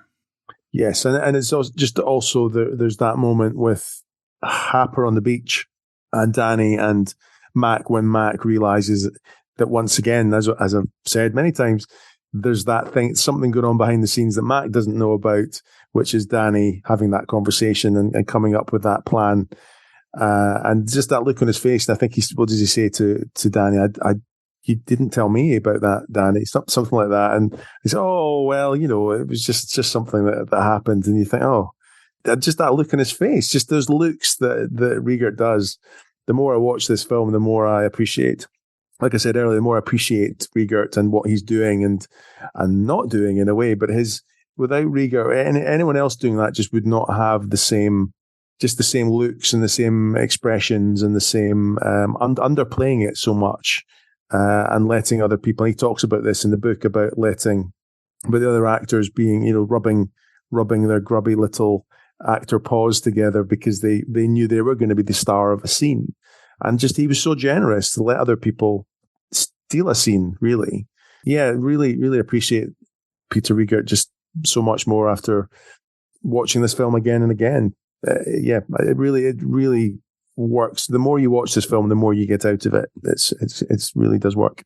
Well, speaking of, let's go ahead and take a break, and we'll be back right after these brief messages with an interview with Mac himself, Peter Riegert. It's not easy having a good time, and it's not cheap either. Every week, the Projection Booth brings you a new show, possibly even two, focusing on all genres of cinema. If you've sat through the 7-hour Conan episode, the 6-hour Star Wars episode, or even the hour-long Superbman episode, you know that Mike and his co-host put forth a lot of work into researching the movies, tracking down the interview subjects, and putting together one of the best podcasts on the internet. Now I'm asking you if you can repay all that hard work by giving back to the Projection Booth. The show has a Patreon fundraiser at Patreon. That's patreon.com/Projection Booth. You can donate as little as $1 a month. That's $12 a year. At least 50 great shows and 2 terrible ones. That's the price of 2 matinee tickets. Now, isn't the Projection Booth worth it? Once again, that's patreon.com/Projection Booth. Donate today. It's the right thing to do.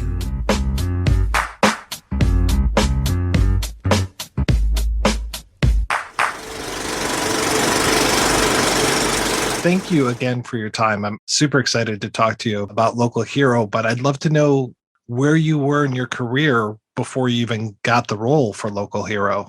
Well, I had started acting in 1971. So by the time Local Hero showed up, which was made in 1982, the biggest success I had was in the movies was Animal House. And I had done a lot of theater. I was part of an improvisational company called War Babies. I did 8 months of David Mamet's play Sexual Perversity in Chicago. So I'd done a lot of theater. By the time Animal House came around, I think maybe I had done 2 episodes of MASH. That's where I was in 1982. I'd done a short film for a student at NYU. I think One Day in the movie Coma that Michael Douglas starred in. I think Genevieve Bujold might have been in it. I can't remember exactly. Anyway, I played a young intern. It's one of the opening scenes where I believe it leads to the story. Somebody dies in an abortion, I believe. And there's 2 doctors in the background wearing white coats with masks. And I'm the shorter one. And I didn't have any dialogue, but, to me, it was just a chance to learn what a professional Hollywood set was like. So I'm sure I was overacting with my eyebrows but with the 2 MASH episodes and this, I had a pretty good idea of what to expect if I were going to get a movie. Like I said, Animal House kind of changed everything because that's what an actor needs is some kind of, especially in a big culture like ours, you need to be in something that gets the attention of the country. And obviously Animal House did. And for those who were curious, I now had a face to go with a name. That's a big deal. That was probably the first thing I ever saw you in was Animal House, and just what an indelible mark that made on the movies. It surely did. And the script was really brilliant. I thought Landis had cast it just incredibly well. And when we were finished, I think the last day we worked was in December of 77, maybe the first week. It was only 7 weeks. That's 6 weeks of shooting and a week of supposed rehearsal, but all we did was get stoned and drunk. But I think Tim and I and Bruce McGill were chatting on the last day. And we kind of looked at each other and said, well, what do you think? And we basically felt it really, what we shot and who we had, the actors really were superb in the execution of their parts. And we thought it's really how well they tell the story, because obviously a screenplay is not the movie.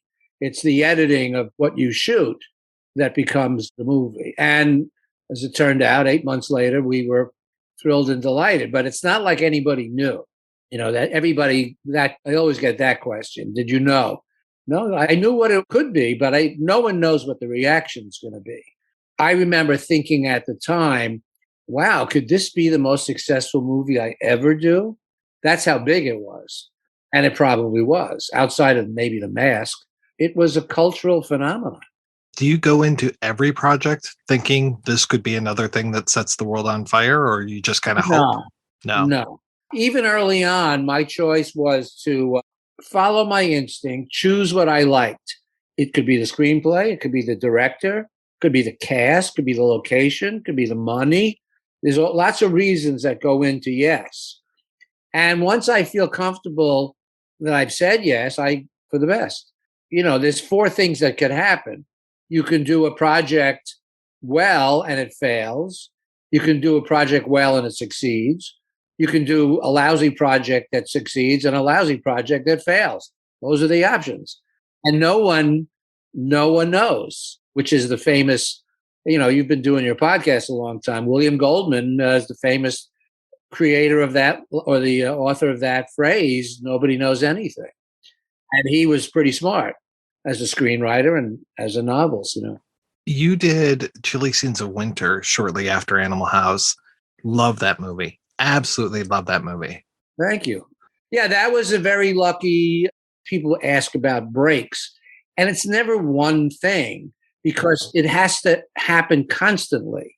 Not every day, not every week, but maybe if you're lucky, you get some kind of exposure once every 3 years. mean a job every 3 years. I mean a job that gets people's attention. And yes, Chilly Scenes of Winter came out in November of 79.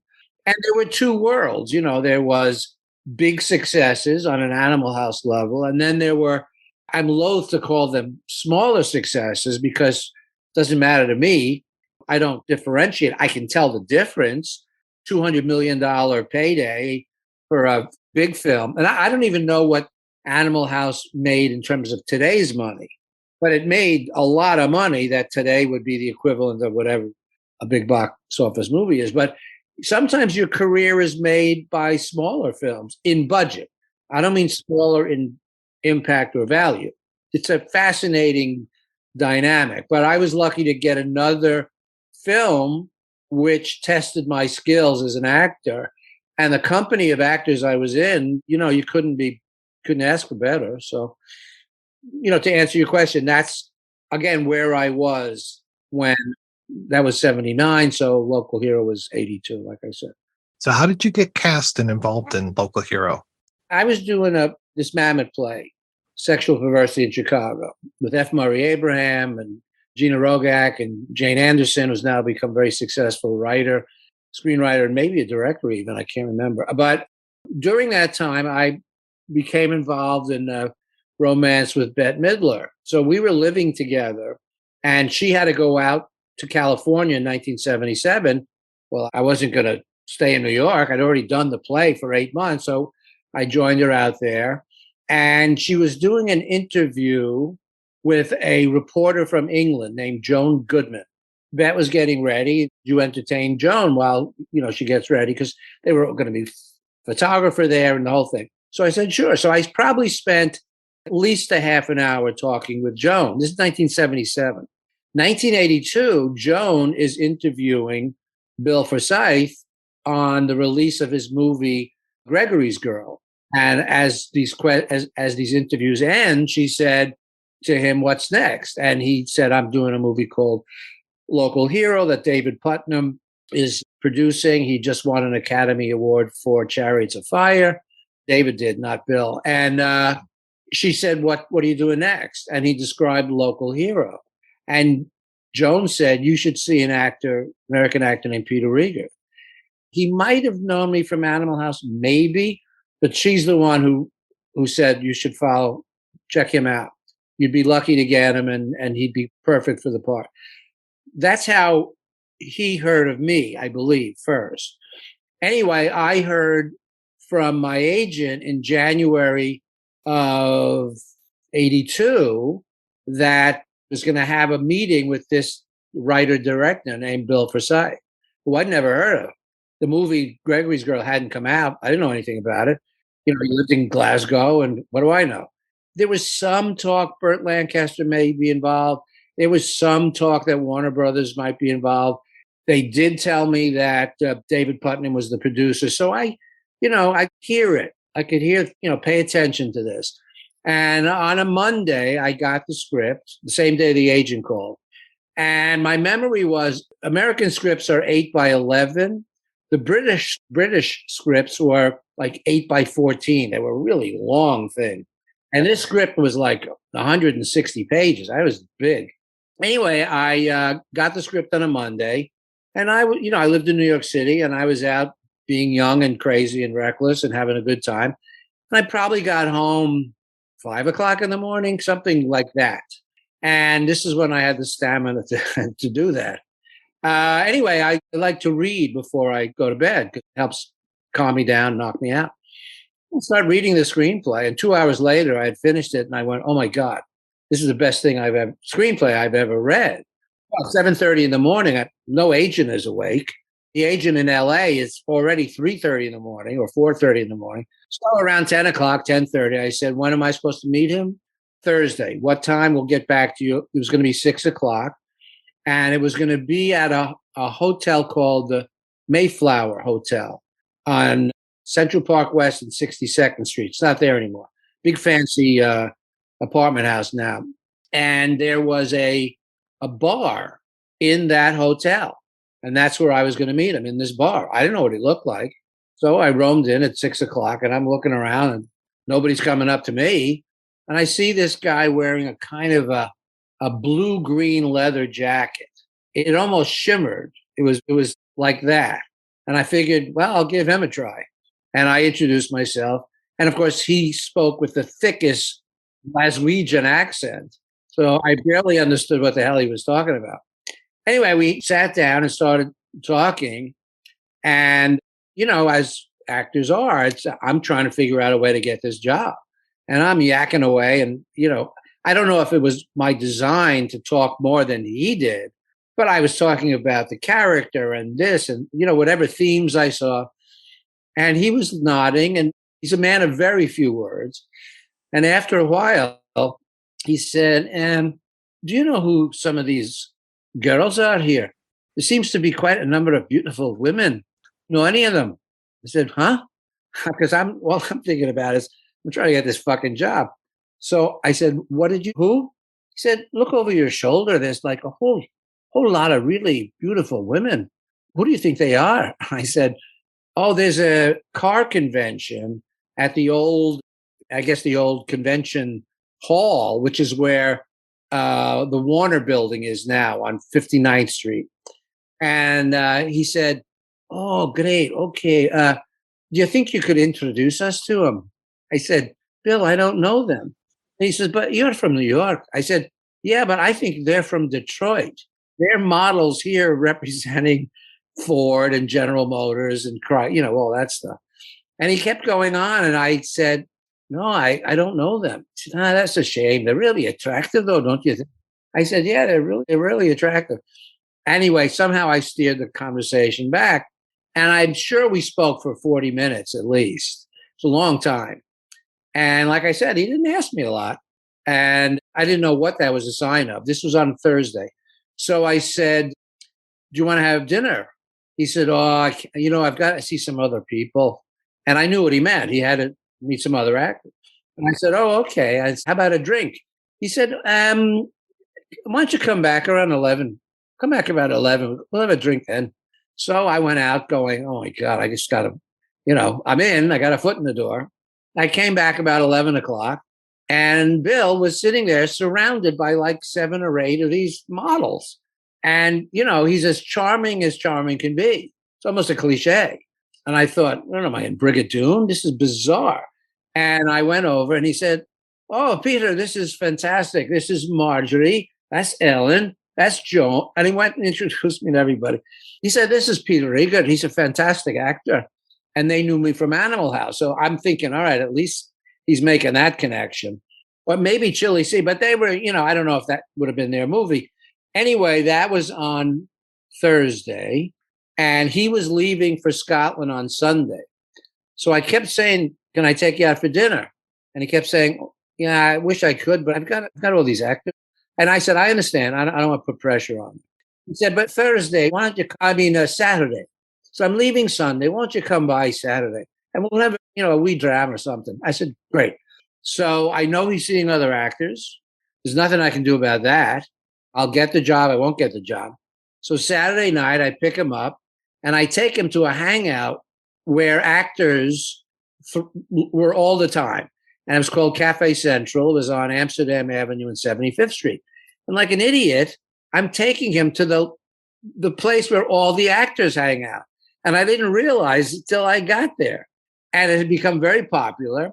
And we walked in, and I think there were 2 godfathers and a consigliere sitting over this table, and Coppola's at this table. And then there were the Corps de Ballet of the New York Ballet. I mean, it was wild, this place. And we hung out, and I got him back to his hotel around 3 or 4 in the morning and got him as drunk as I could, because I figured if I get him drunk and I take him home, I'll be the last person he remembers seeing. And that's how it worked out in terms of that night. So he went back to Scotland Sunday. And what I learned later was that Warner Brothers wanted a star. So they were interested in Henry Winkler or Robin Williams. And Michael Douglas was in there too. I know he really wanted the part too. Anybody who read it wanted it. It's not like I was special or anything. It was brilliantly written. So I went out to LA and Bill arranged the screening, or Putnam arranged the screening of Gregory's Girl for me, because I just kept thinking, because I don't know him as a director. And I thought, can the person who wrote this direct this? Because it's, it's a really incredible script. It was the movie. To read the script was to see the movie, uncannily. Anyway, I saw on a Wednesday Gregory's Girl, and I fell in love with it. And there's a scene, I don't know if you know the movie, but there's a scene where Gregory and his girlfriend are lying down looking at the stars, and the camera moves like a ballet. And I went, oh my God, he can do it. He can do it. And my agent at the time in Los Angeles was a wonderful agent named Eddie Bondi at the William Morris Agency. His nickname was Eddie Book 'em Dead or Alive Bondi, because he once booked a woman who'd been dead for 6 months. Eddie got a call from David Putnam. This is now the middle of January. And Putnam said to Eddie, Bill's very interested. We're very interested in Peter, but there's lots of politics involved with Warner Brothers. So it's going to take 2 months. And that's what Eddie told me. And I said, okay, it takes 2 months. There's nothing I can do about it. But when Bill arrived back in Glasgow, half the crew was going to be Scottish, because usually movies about Scotland or Ireland or Wales in Britain are all played by the English. And Bill is a determined Scotsman. And he was going to have his crew and cast, because mostly Scottish, come from Scotland. And Putnam totally agreed, but this is now Hollywood. So he wanted to give Bill as much support with the strongest team he could, as well as include Bill's favorite people. So when Bill got back to Glasgow, his friends said, so who's it going to be, Henry Winkler or Robin Williams? And he told them, I found this American actor, another actor named Peter Riegert. And they all said to me, because I met them, and they said, oh my God, is Bill out of his fucking mind? He's going to turn down these 2 stars for this. We don't even know who he is. He'd already come close to making up his mind day I met him, that weekend. I didn't know that. I don't know what his process was. I've heard him say, I just felt Peter was right. So 2 months later, Belushi, John had died, and they were holding a memorial for him at St. John the Divine in New York City on 110th Street on Amsterdam Avenue. I believe it's the largest cathedral in the world, which is hard to believe considering how many enormous cathedrals there are. Still unfinished, I'm pretty sure. Anyway, after Bruce McGill and Carly Simon and I walked down Amsterdam, and we went, and it was a very sad event, and we went to this place, Cafe Central, to have drinks, and we sat there and mourned John and how we thought about him, and talked about how we thought about him. And then I went back to my place. I was subletting Carol Kane's apartment, 67th, just west of Central Park West.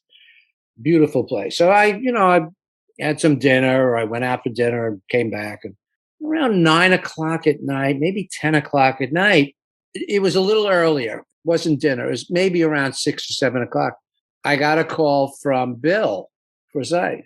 He said, I'm going to be in New York on Wednesday. And I'm going to be staying at the Carlisle Hotel on Madison Avenue, like 70th or something, or 67th, actually. Come join me for a drink. And I said, oh, sure. Okay. What time? Wednesday? 6 o'clock's probably good. I hung up the phone, and I'm thinking, well, it's either going to be good news or bad news in person. And then I got a call from David Putnam's office saying Dave is coming in, and he's going to be with Bill at the Carlisle, and would you join him for drinks at 6 o'clock? And I said, sure, that's great. So I'm thinking, all right, this is fine. But nobody said anything. They just said, come for drinks. They're just being polite over there. And when they fire you or don't hire you, they take you out for a drink. Anyway, the night before that meeting, Tuesday, I got a call at 10 o'clock at night, 10:30 at night, from Joan Goodman, who's the woman who recommended me. And she called and said, congratulations, I heard you got Local Hero. Susie Figgis, who's the British casting director, told me that you got the job. And I said, wow, Joan, that's incredible, but nobody's told me that I have the job. And she went, oh my God. Oh, I hope I haven't done the wrong thing. And I said, no, it's very sweet of you to call. And it's very nice of, Susie Figgis, the casting director, to tell you that. But nobody's told me. She said, oh, I'm so sorry. I hope I haven't jinxed it or I've spoken out of turn. I said, don't lose any sleep over this. This is a beautiful thing that you did. I hope you're right, but have a great night. And, we said goodnight and I thanked her again. It's 10:30. Who am I going to call? The only people who know is David Putnam or Bill Forsyth. So I went out drinking, I just, not that I'm an alcoholic. I got to find some friends and sit down and calm down. This is a potential big deal. And I went out and, had more food and drinking. And I got home and I was tired and fell asleep.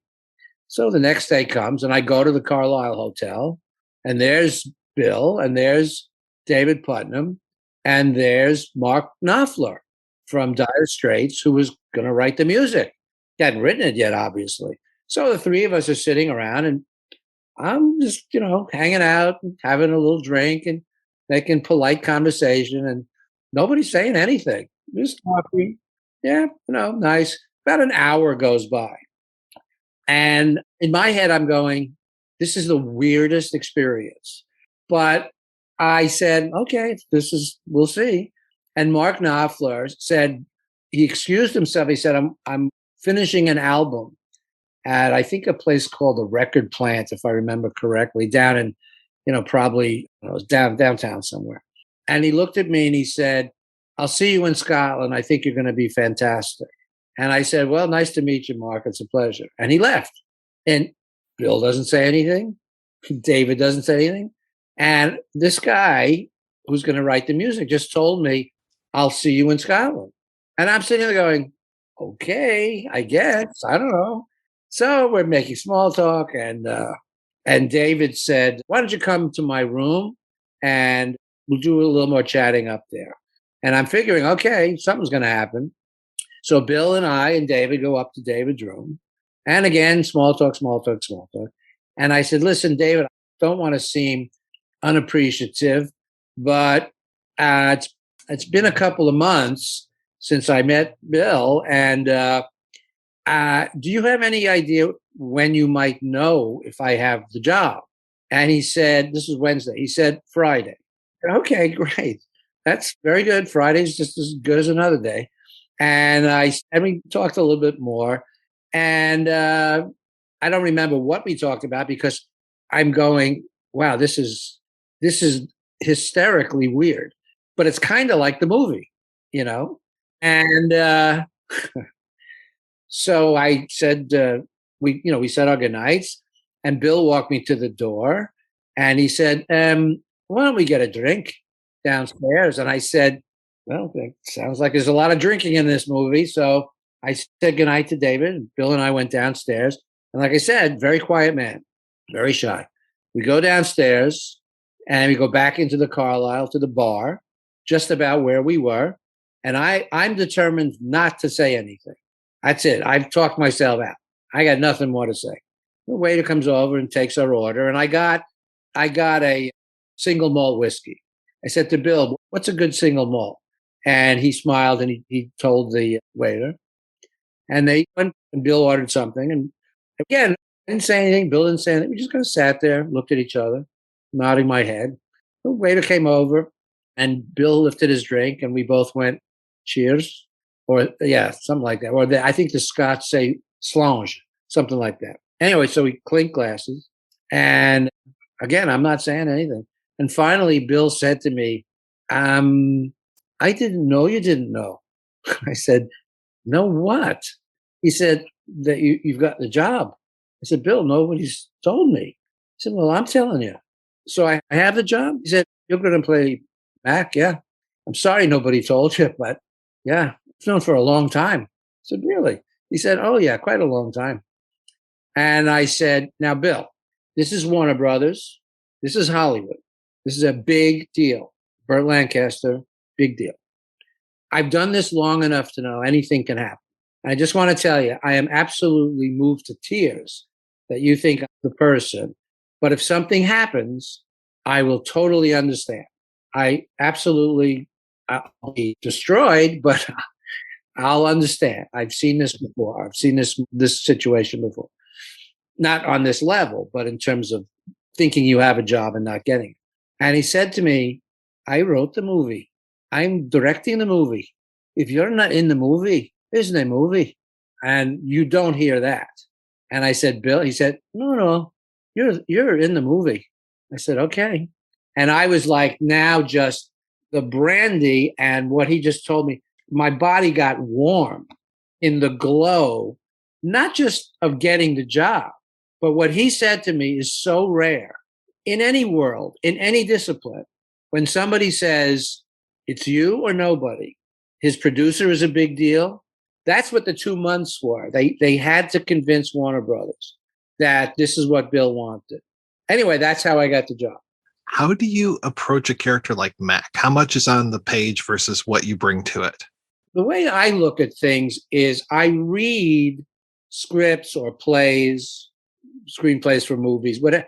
I'm reading, first of all, as soon as I get a script, like when I got the script 2 months earlier, I'm already preparing to play the part. What I learned early on for me was to look at auditions or meetings as if I already had the job, and that if they want to fire me, they can fire me. But in my head, once I get the script, that's the beginning of me preparing for the part.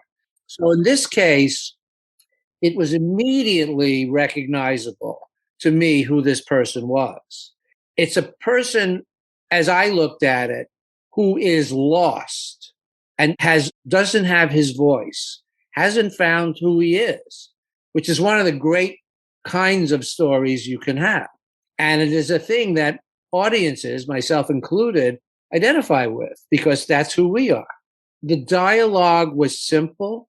It was clear that Scotland itself, which I'd never been to, and the Highlands, which I'd never been to, and this location was a magical place. So I was going to be involved in a story that was a kind of paradise in which this character learns that what he thinks he knows, he doesn't. And that's a big deal. It's not like I knew how I was going to play the part. I just said, for me, I know who this is. It's me. I don't have to look. I don't have to do anything. It's me.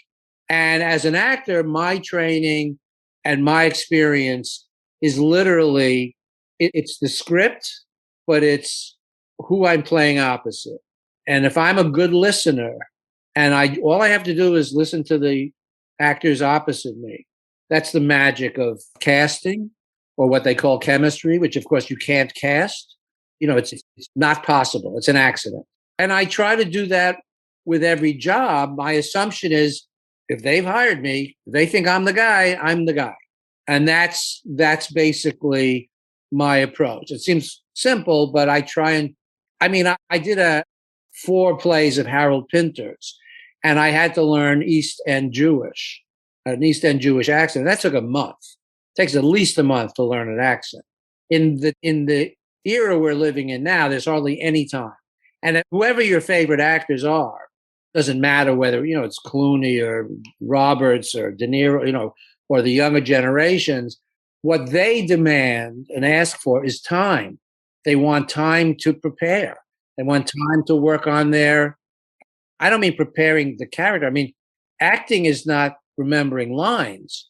It's, what am I wearing? How's my hair going to look? Who's playing opposite? All of those things. Is there a rehearsal? Am I going to have time for a rehearsal? So I felt pretty confident because my training was in improvisation. And I knew how to recognize the value of props very early on, because in the improv company, we had no sets, props, or costumes. We would just stand on stage and create a world. So I knew also my heroes were Chaplin and Keaton, and I learned from them how they created the gags they did and told the jokes and stories that they did around props. So my head was already working, but I didn't know what it was going to be, because you can read that he picks up a rock, but I don't know what the rock is. So I don't know if I answered your question, but that's generally how I go about it. And everybody's different. So, were there a lot of rehearsals for Local Hero? We did a reading. They flew me out to London in April, something like that. And we did a reading with all the actors who were going to be in the movie, except for Lancaster. He wasn't there. Bill said to me after the reading, because the actor Peter Capaldi, who was going to play Danny, my Scottish connection, oil connection, not drug connection, had never acted before. Bill said, yeah, I think he was a stand-up comedian. He was a caricaturist. I mean, he did so many, all young actors. He did lots of stuff. Maybe he'd acted in a play. I don't know. But you couldn't be more raw than Peter. So Bill said to me after the reading, everybody said goodbye. Can't wait to see you in Scotland. This is really great. And there were producers there. And there was a lot of people there. So Bill takes me aside and he said, did you like Peter? I said, oh, he's fantastic. Oh my God, he's fantastic.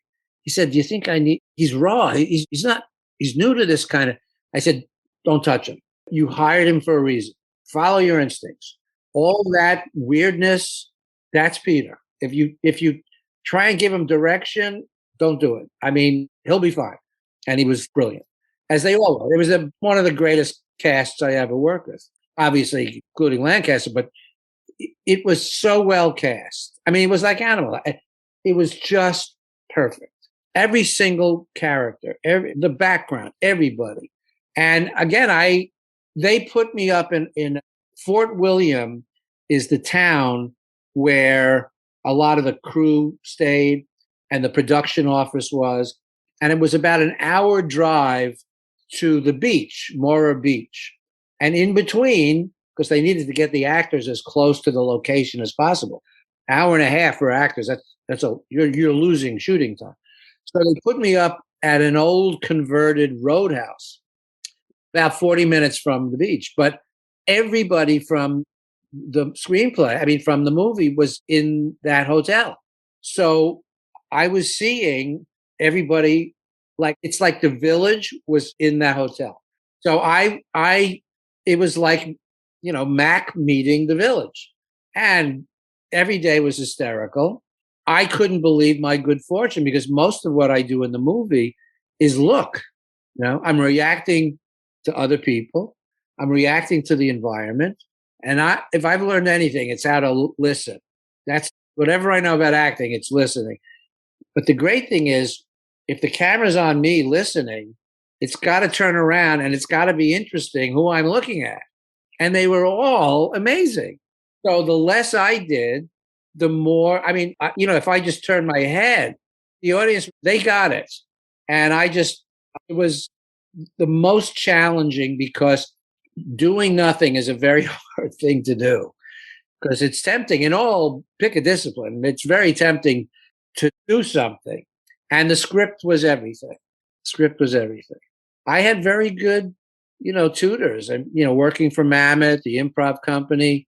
When I eventually worked with Harold Pinter, everybody that I worked with reinforced what I was learning, because I didn't go to drama school. I was in an apprentice situation. So I was learning from everybody that I was around, and they're the best teachers. So. When and where did you shoot the Houston stuff? Was that all at the beginning, all at the end? Was it actually in Houston? Where was that? We shot in Houston. Those were the first 2 days of shooting, I think. It was me on the road. That's the the highway that circles Houston. That was me. That is in Houston. We shot some of my office scenes in Houston, or all my office scenes in Houston. The only thing Lancaster shot was when he's coming out of the building, when he's seen the psychologist crawling outside his window, calls his secretary and says, call the police. There's a prowler. Shoot him off. Shoot to kill. That great line. Shoot him off. Shoot to kill.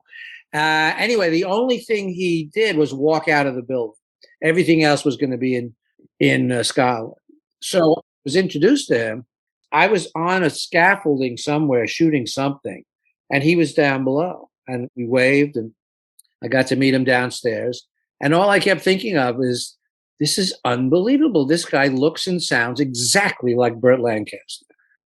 And I know that seems like duh, but when you meet somebody who has a voice that is so spectacularly known, I was almost giddy with laughter. I didn't, but I grew up watching Burt Lancaster since, the 50s when I was a kid.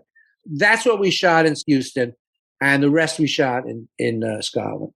The interesting thing was, on the second day, we shot the end of the movie, the last scene. Yeah, we shot that scene.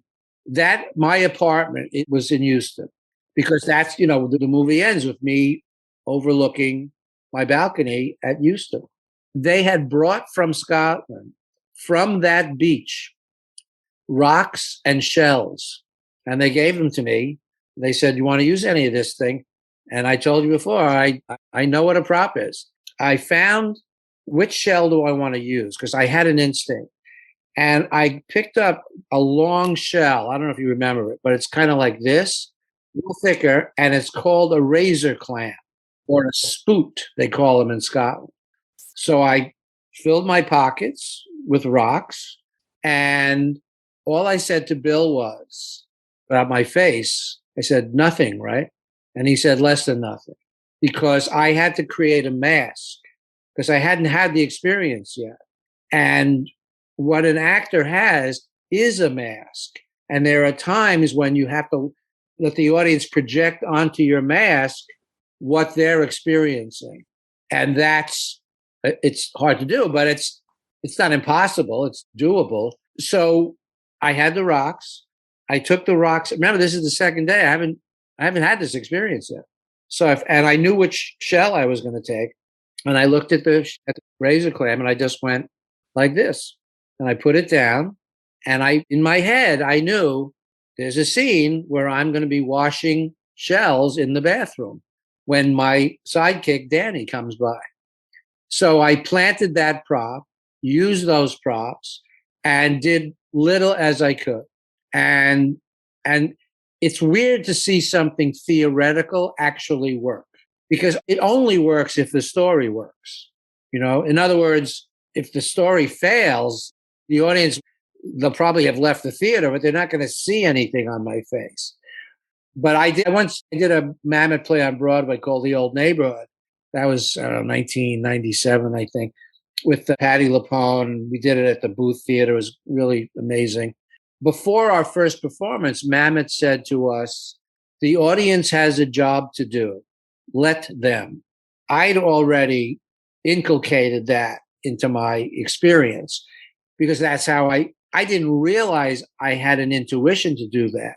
But I knew I was mad for Chaplin and Keaton, and I knew Buster Keaton. I've been watching his movies since I was young. And, as a movie fan, he never moves his face. I mean, Chaplin is like he's practically out of control with his face, but also has command about doing nothing. So that's where I kind of got it from, because nobody taught me that. I didn't do mask work or anything like that, which they do teach in good drama school. So, and that's why. This is your first time over in Scotland.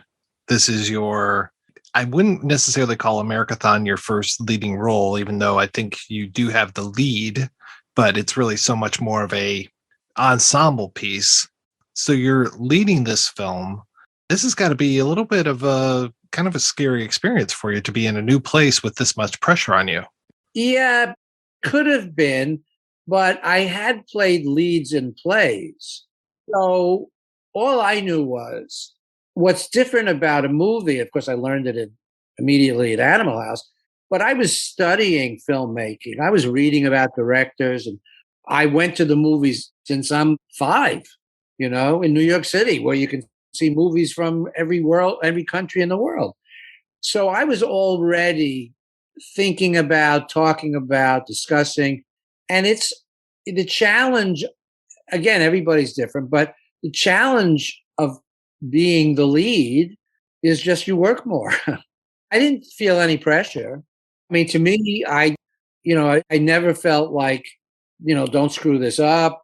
I never felt they're going to fire you. Although when I got to Scotland, after we finished in Euston, David Putnam screened what we shot in Euston for Warner Brothers and different executives. And there's really not a lot that I did, including the ending, in which I didn't do anything. And I could feel it. I could feel that, I'm sure that there were executives sitting there going, man, this guy's not doing any acting at all. Which, of course, from my point of view is, oh, thank you very much. And David explained to them, but out of my earshot. And they said, don't, just calm down. Everything he's doing is perfect. And, but that's as close to realizing that there are powers that be who, they want to see the movie immediately.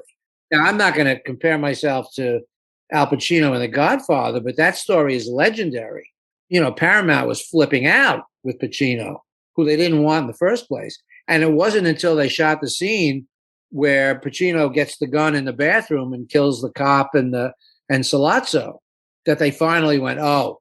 But that's how, that you need a Coppola, you need a Bill Forsyth, and you need Bill to be supported by somebody like David Putnam. All I knew was it was a great screenplay. I thought my contribution would be good, but like we said about Animal House, what do I know? You kind of go in on a wing and a prayer and hope for the best. So once you get there, what is that relationship like with Dennis Lawson and Peter Capaldi? Because you're on screen with those two so much. Like I said, we were all living in this old roadhouse, and we would have dinner every night, and drinks, and all we did was laugh and tell stories. I mean, it was an immediate connection with all the actors, not just Dennis and Peter, absolutely everybody. But I fell in love with both of those guys. I mean, I fell in love with everybody. The only thing I regret is that they live so far away. Occasionally a message will come across, And the same thing with Animal House. I stayed in touch with, a good 10 people, but they live here. That's the difference. The simpatico in that experience was, I would wish it for everybody. I don't mean as an actor, but I mean in your life, in which you get to be with a group of people and all you want to do is your work with them. And I've certainly heard it explained to me by athletes, by other artists, by doctors. You're in that special zone where you're not even, I know I experienced it in my improvisational company and the other plays that I've done. The thing about what actors do is it's very intense for a short period of time. I mean, 8 months doing the same play, to me, I love that. But 8 months is really not an eternity. 2-3 months in a movie is not a long time. That's about the average length of doing a film. You bond in a particular way because in order to do what I do or what actors do is you can't do it unless you become intimate. I don't mean physically. I mean, unless basically you're cracking open your chest and going, here, have a look. And everybody that I meet, even the jobs that didn't work out well, or even the jobs that were compromised and difficult, I can maybe count on one hand people I would have a hard time saying hello to, but I can't, even when things can get rough sometimes. I don't mean competitively. It's just remember, fear is a big part of our world. I mean, again, it doesn't matter if it's show business or stress is a big part of life, and how you deal with it is that's the real challenge to me in theater or in movies. I mean, theater, you're projecting emotion. In theater, you have to let the camera seduce you. In the theater, you have to seduce the audience, but it's the opposite. Sounds a little technical, but that's what makes it so exciting, And when your fellow players are giving you what I hope I'm giving, well, it's unforgettable. A friend of mine told me that the actor Michael O'Keefe and I were at an event a couple of nights ago, and he reminded me he was at the first preview of the Mamet play, The Old Neighborhood, and I was doing a scene with Patti LuPone. It was the second act. And I forgot, I didn't know where I was. We must have said 2 or 3 lines together. This is the first preview, first audience, right? 800 people, the Booth Theater. And I looked at Patty and I just looked at her and she could see that I had no clue. And she said, "Want to start over?" And I said, "Sounds like a good idea." And the audience practically gave us a standing ovation because they were so excited because we were so calm. What Michael said is, it wasn't that you went up. It's that the two of you kind of were like having drinks and one of you said, "Want to start over?" That's what it's like to be in the trenches with people who know what they're doing. It's really fascinating. What were some of your favorite memories of making Local Hero? I knew when I got that script, when I got it in January of 1982, I remember thinking, I don't know if I'm going to get this job, but just don't forget anything that's going to happen. This is going to be one of the most amazing experiences in your life if you get it. And if you don't get it, it's still going to be pretty amazing. And I was right. So I would say everything stands out because every day was like living in the movie. And all I had to do, the hard part was, just having the experience of that day. Every scene. I mean, for an actor, yes, it is dialogue, but I was allowed to do nothing, like I said, walking along the beach, with holding my shoes, watching Dennis dancing with his wife, Jennifer Black, who played his wife. Just a little scene where I poke my head around the corner. I could recognize that Bill is going to tell the story, and the question is the same question in Animal House. How good is the editing going to be? As an example, I was with Bill in Los Angeles at the Wilshire Hotel, Beverly Wilshire. And we were going to be meeting one of the producers from Warner Brothers. He had now seen the film and he was going to talk to Bill, and I just happened to be there. So he said to Bill, "Movie's just beautiful, but the ending seems a little sad." Now, Bill was known for being funny, Bill Forsyth. So when he heard that that the producer thought it was sad, his response was, "That's so great. I'm so glad you liked it." And he said, No, we really like it, but the ending is sad. And he said, "Isn't that great? I wasn't sure that was going to come across." And he just, I wouldn't say twisted him around, but he could hear the producer of Warner Brothers, one of the VPs, telling him they want a happy ending. And say that. As I learned later, Putnam said to Bill, "Listen, we have a problem. They want to fly Peter back to Scotland and have a reunion with everybody from the town." And Bill said, "No way. That's not what I wrote. The whole point of the movie is he can't go back. He has to change in order to go back. And that's another movie." And I haven't written that yet, and he never has. But what he was saying to David Putnam was, it's not possible. I'm not going to give this movie a happy ending. The bittersweet aspect of the ending is that I want to stay. But Burt Lancaster, my boss, has said, "Go home. I'm going to stay here and play in the water and be with old Ben." Right?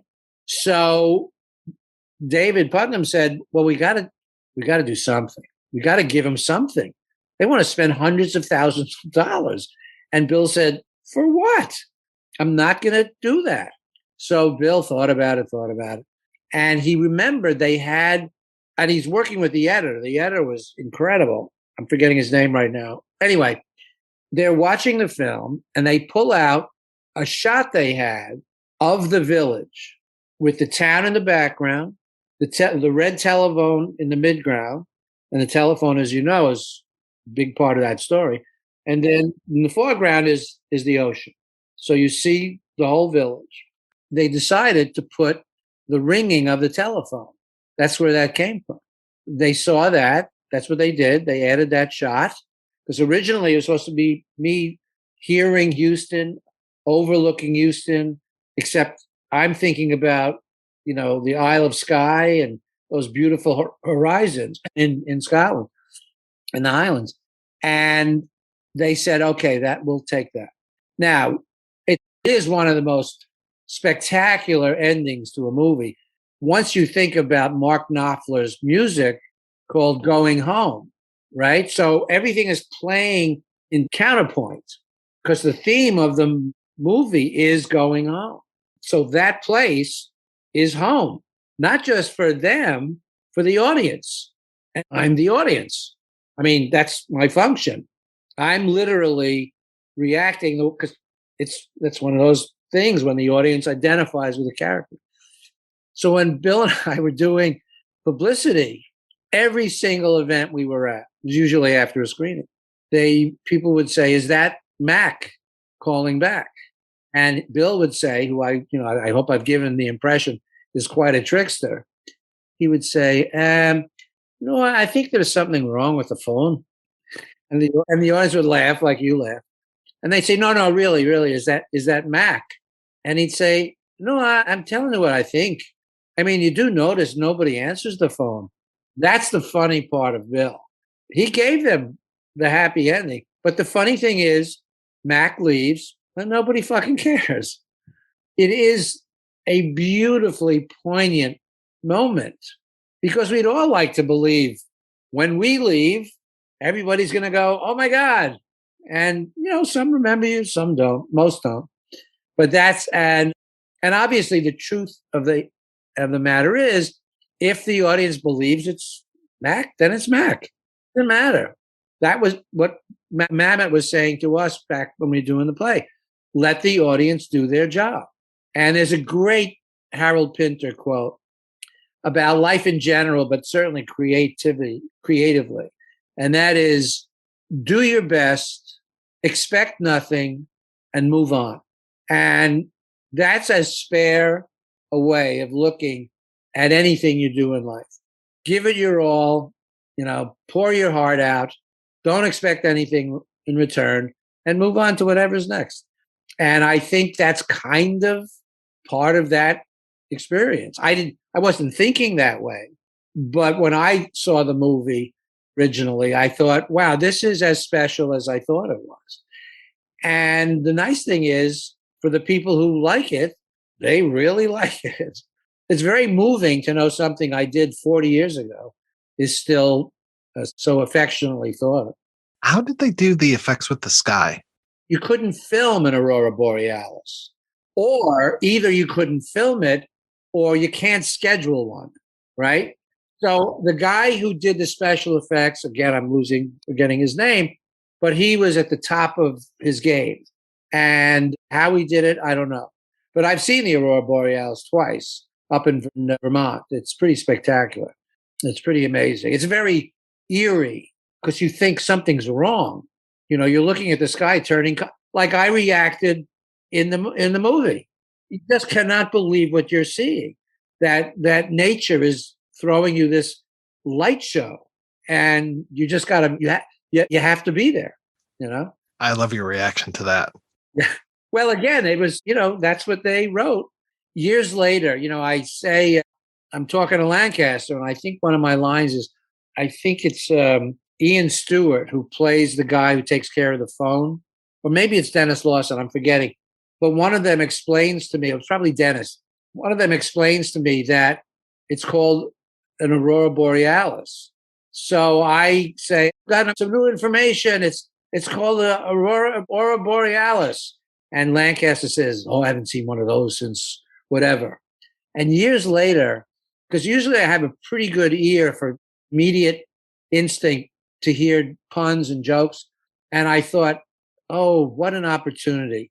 I could have said, "I've got some new information, sir. It's a roaring, boring Alice." But the movie was shot, so you couldn't do it. Maybe I'll get a chance to do it somewhere else. Did the movie open any doors for you? Because it was just so spectacular. Yeah, it didn't make an enormous amount of money. And the only way, it's great to be in something so well received by the critics.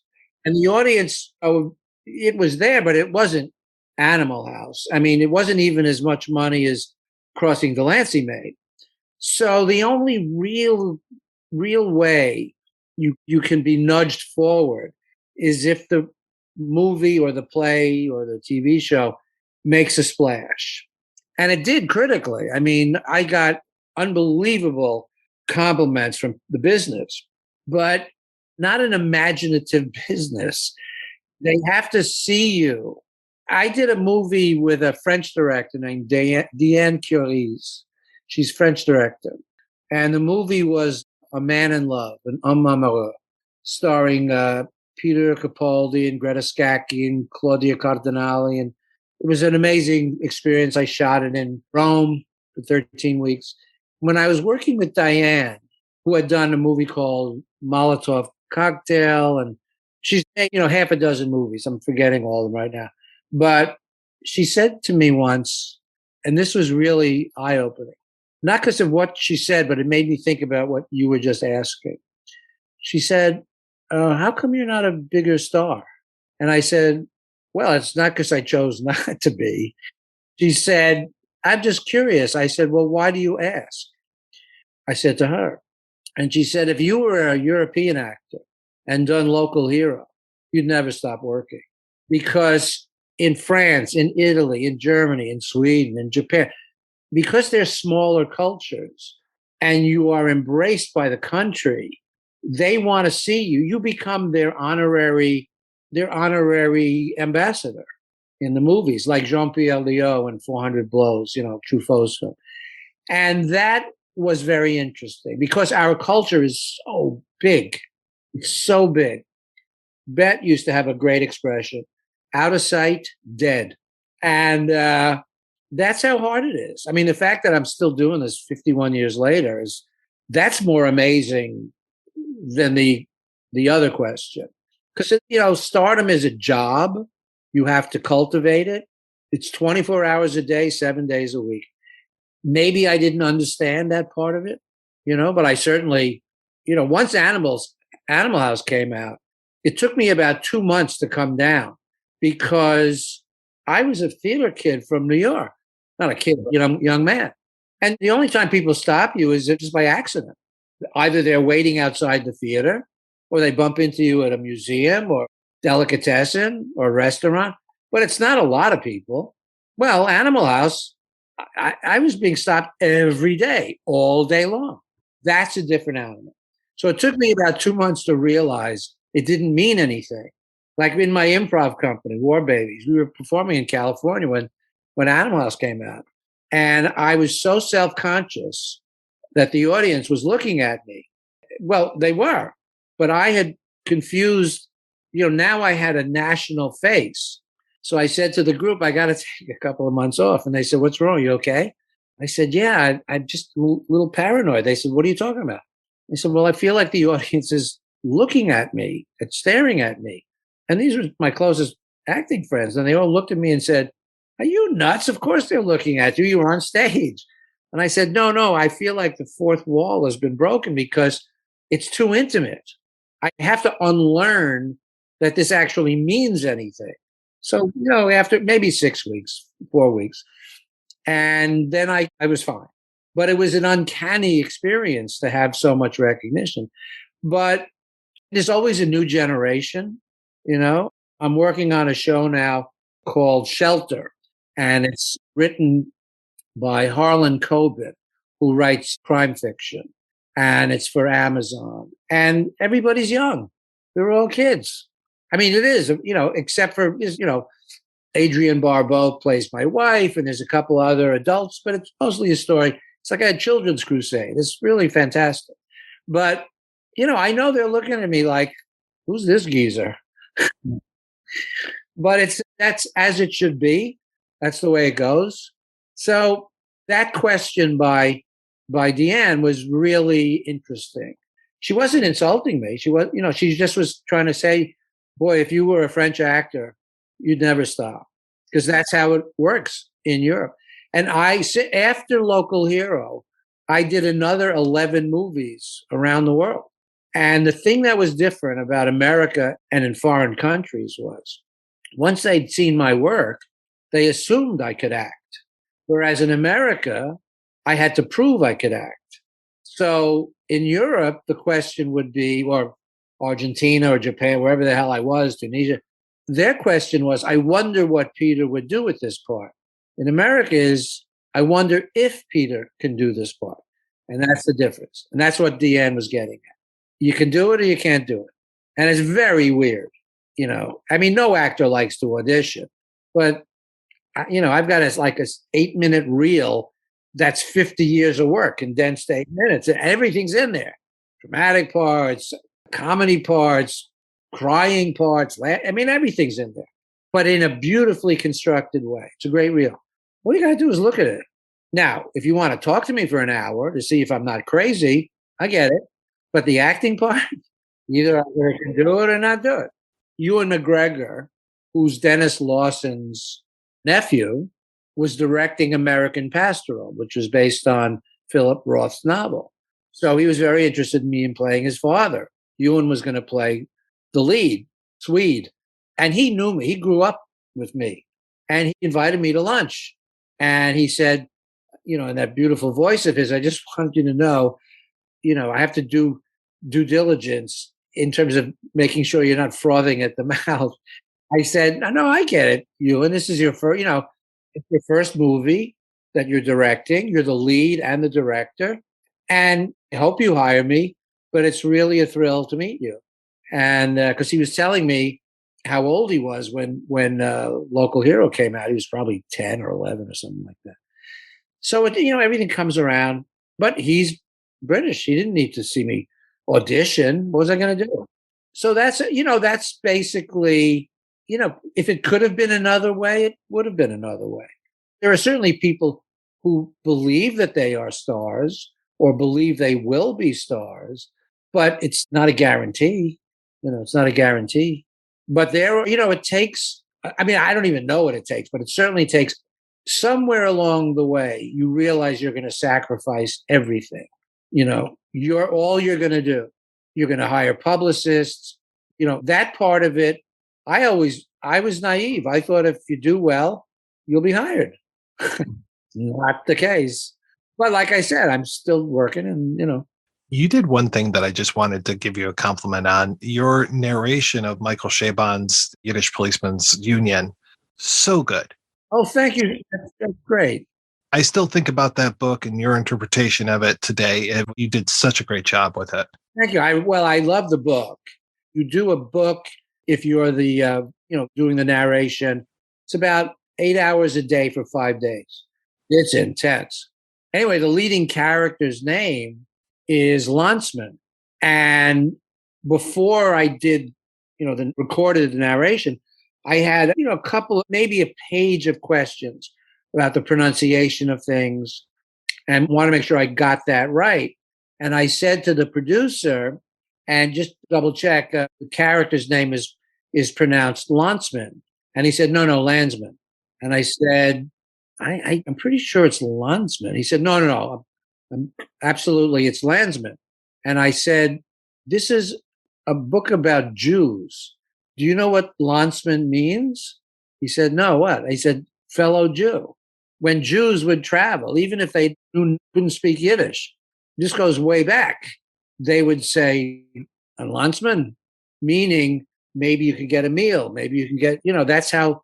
So on the third day, they were going to interview Michael Chabon for the tape, I guess for the audio.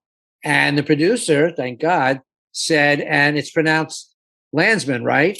And Michael said, no, it's pronounced Landsman. So the next day I had to spend an hour saying Landsman said Landsman. Landsman asked.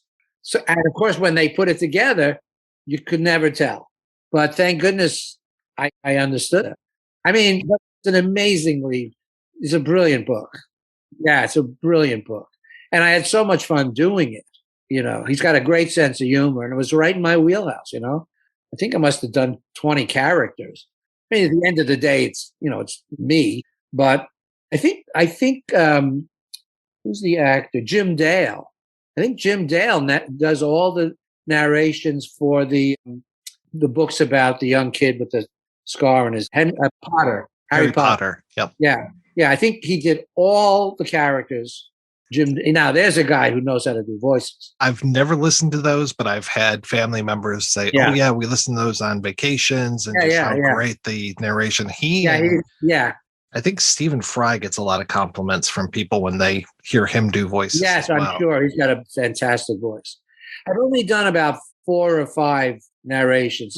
It's very challenging, but very fulfilling. Another one that I did that I liked was a collection of short stories by Raymond Carver. Yeah, you'd like that one. It's 11 short stories, and he's great to read. And I think the McDonald crime murder mysteries, 2 of his. But I don't get them that often, but when I do, they're really fun. Thank you for the compliment. I was very proud of that one. Mr. Riegert, thank you so much. I'm so happy that we were able to connect. Well, it's my pleasure. I'm flattered that you asked. I should let your audience know that I have a podcast actually called Peter Riegert's Vocal Heroes, which is obviously a play on Local Hero. I did 1 season, and it's me talking to some really interesting people. Karen Allen is on it, and Liz Holtzman, the former congresswoman from New York. Reuben Blades is on it. It's 6 interviews. And I'm trying to put together a second season, but COVID got in the way. And, anyway, I'm very flattered that you asked me. And this is fun. It was an amazing experience. And obviously, what's that Groucho line? I talk so much, I must have been vaccinated by a phonograph needle.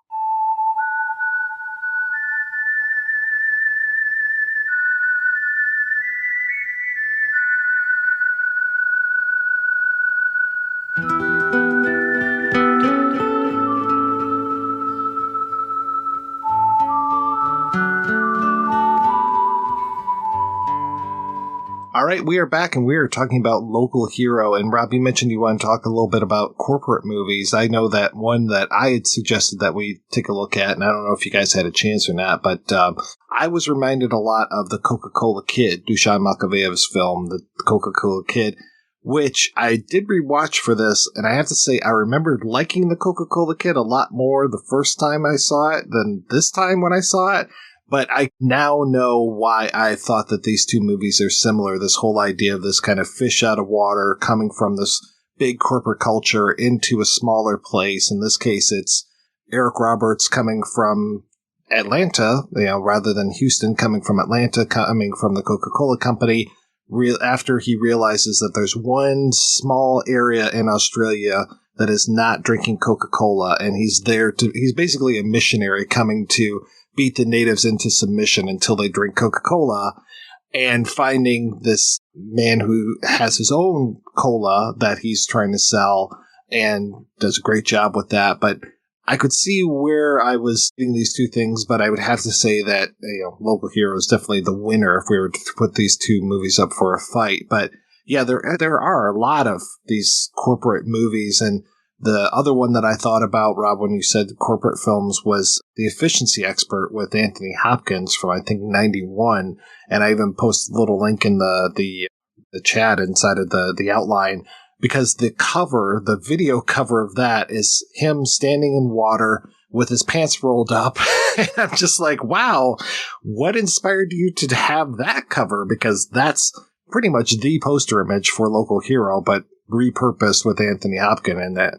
Yeah, I mean, to me, I was just thinking sort of in general that as we get into the 80s, further into the 80s and then into the 90s, obviously, we have more film that is set within corporate people, especially people being dropped into communities and doing something within the community.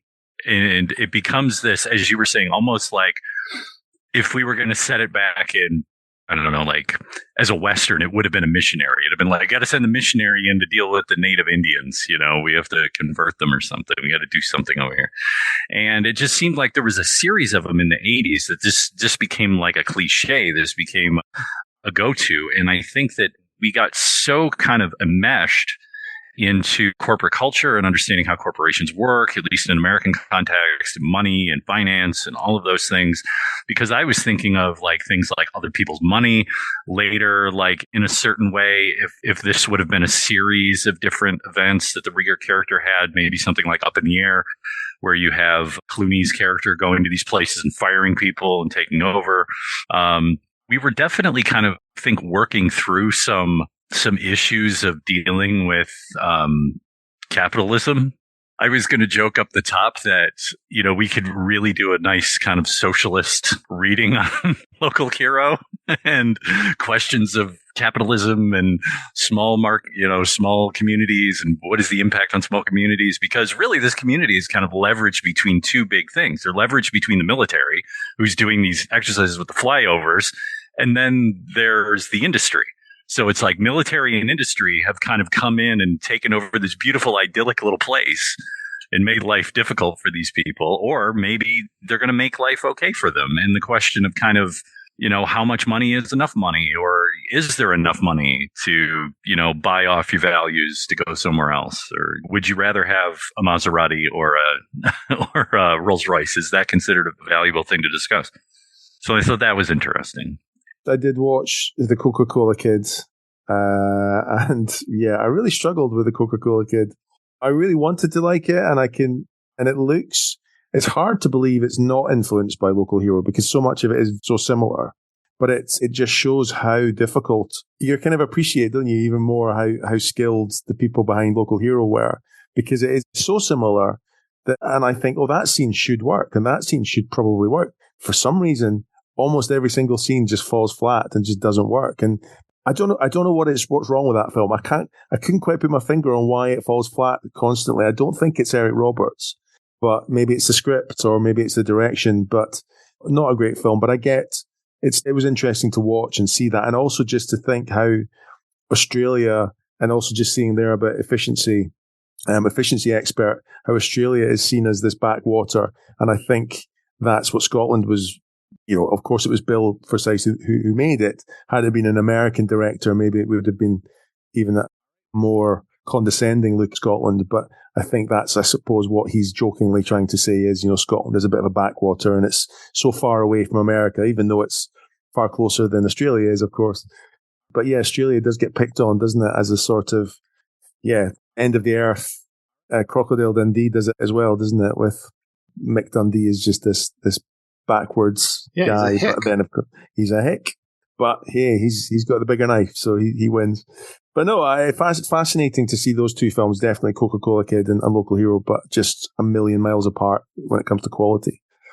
Well, Eric Roberts, his character doesn't really feel that defined, because it's like he should be like the Lemonade Joe from the film of the same name, where he's so into this drink that he drinks, and he's basically the spokesman for the drink that he drinks. Because we get that at the beginning of the Coca-Cola Kid. We get that great shot. I think they're playing like a corporate video, but this time it's on film. And you see the image over his face, and he's just like talking about why our dark and bubbly liquid is so loved by all those Eskimos and other Canadians. We don't need to know. We need only just to bring it to the people.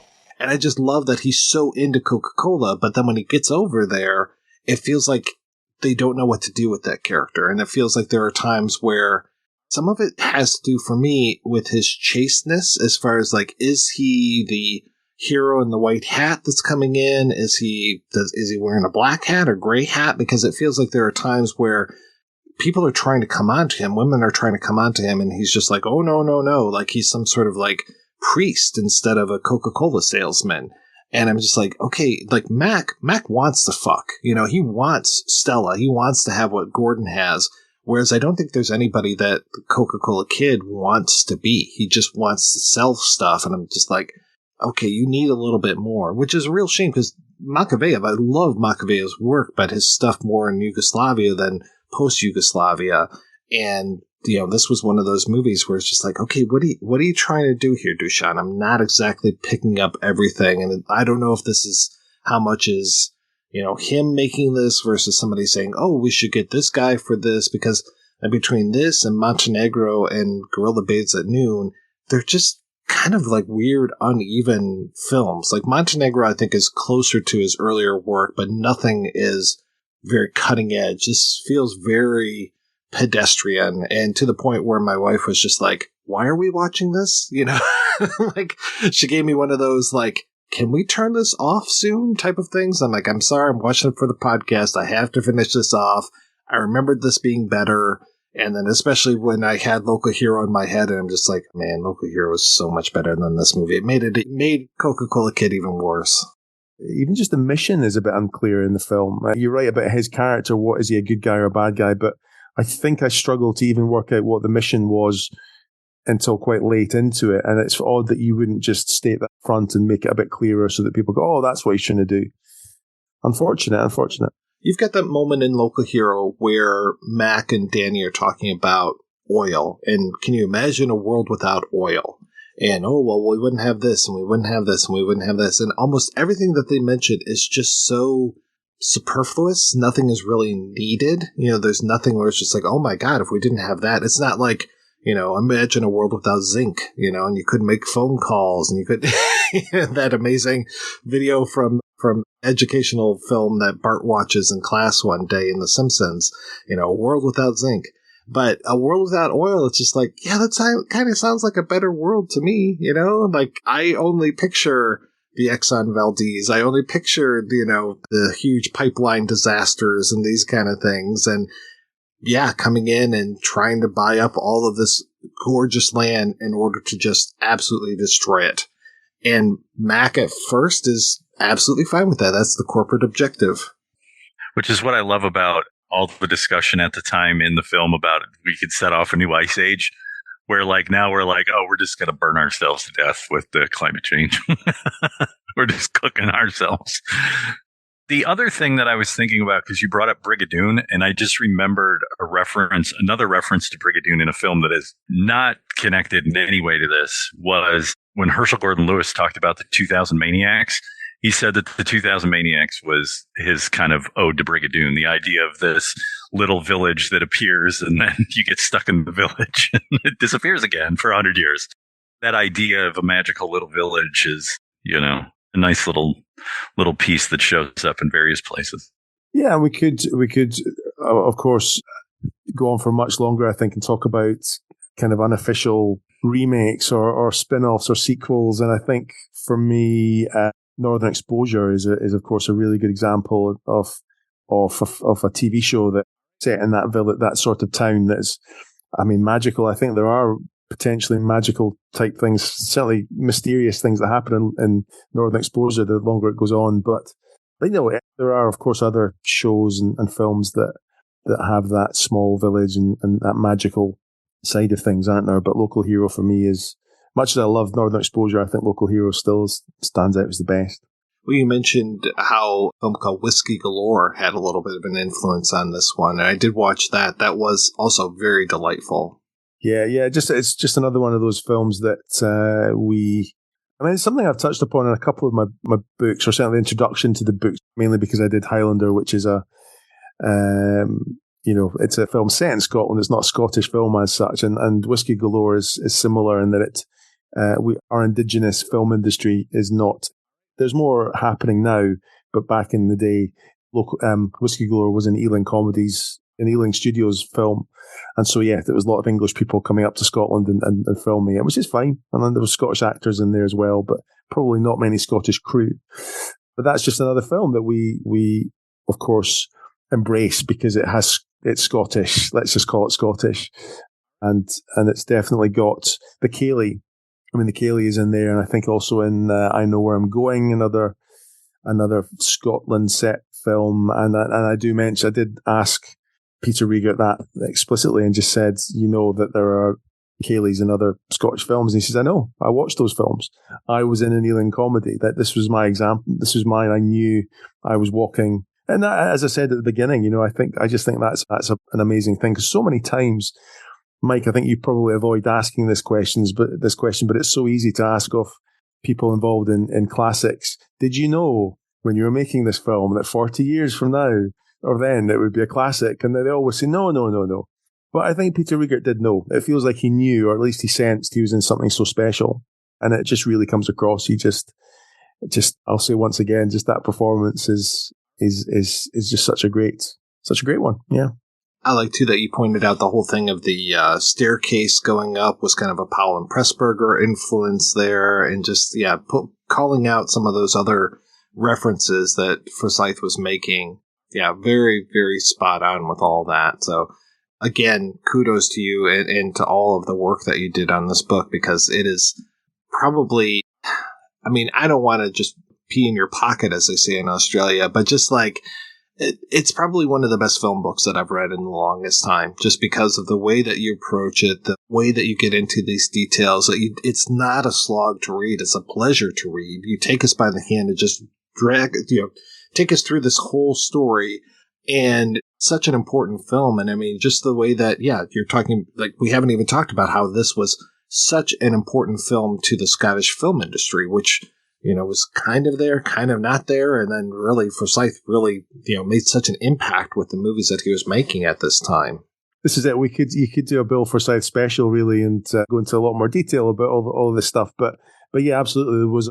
I can't remember the exact numbers off the top of my head, but there were not that many kind of freelance film and TV production people in Scotland at the time, or certainly there were a good number of them. But when Bill Forsyth started making his films, that number grew.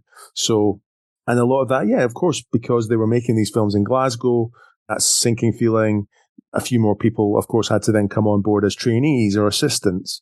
And then when they came to doing that to Gregory's Girl, people were then invited back. So those assistants were then moved up a level, and then some more people came on board. So him making his 3 or 4 films in Scotland, certainly in the early 80s, was a really important thing. And then things like even David Putnam, I don't think we've barely mentioned I don't know if we mentioned his name at all. Who was a huge, it was his idea. Let's face it, the film was actually his idea. And making Chariots of Fire, which was a massive success, of course, won an Oscar, at least one Oscar, maybe a couple. And some of that was filmed in Scotland, so that brought more people on board. So these two guys, Bill Forsyth and David Putnam, they were kind of this powerhouse pairing, and the idea of all those documentaries that, again, you mentioned at the start, being made, I think that was, of course, a direct result of the fact that the STV, which is Scottish Television, are kind of one of our main broadcasters in Scotland, of course, they saw that these two guys were coming together, and this was such an important thing. And it was perhaps the most important producer in the UK at the time, certainly one of the top 3 in the world. He was huge. He'd been to America and run a studio over there. So yeah, there's so much that of course is in the book that we just don't have time to talk about. But so today, the Scottish film and TV industry is really much bigger.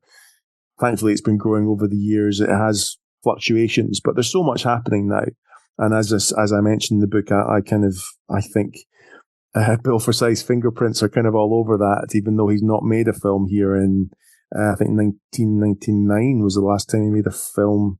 Well, just made a film, actually, which is a real shame, I think.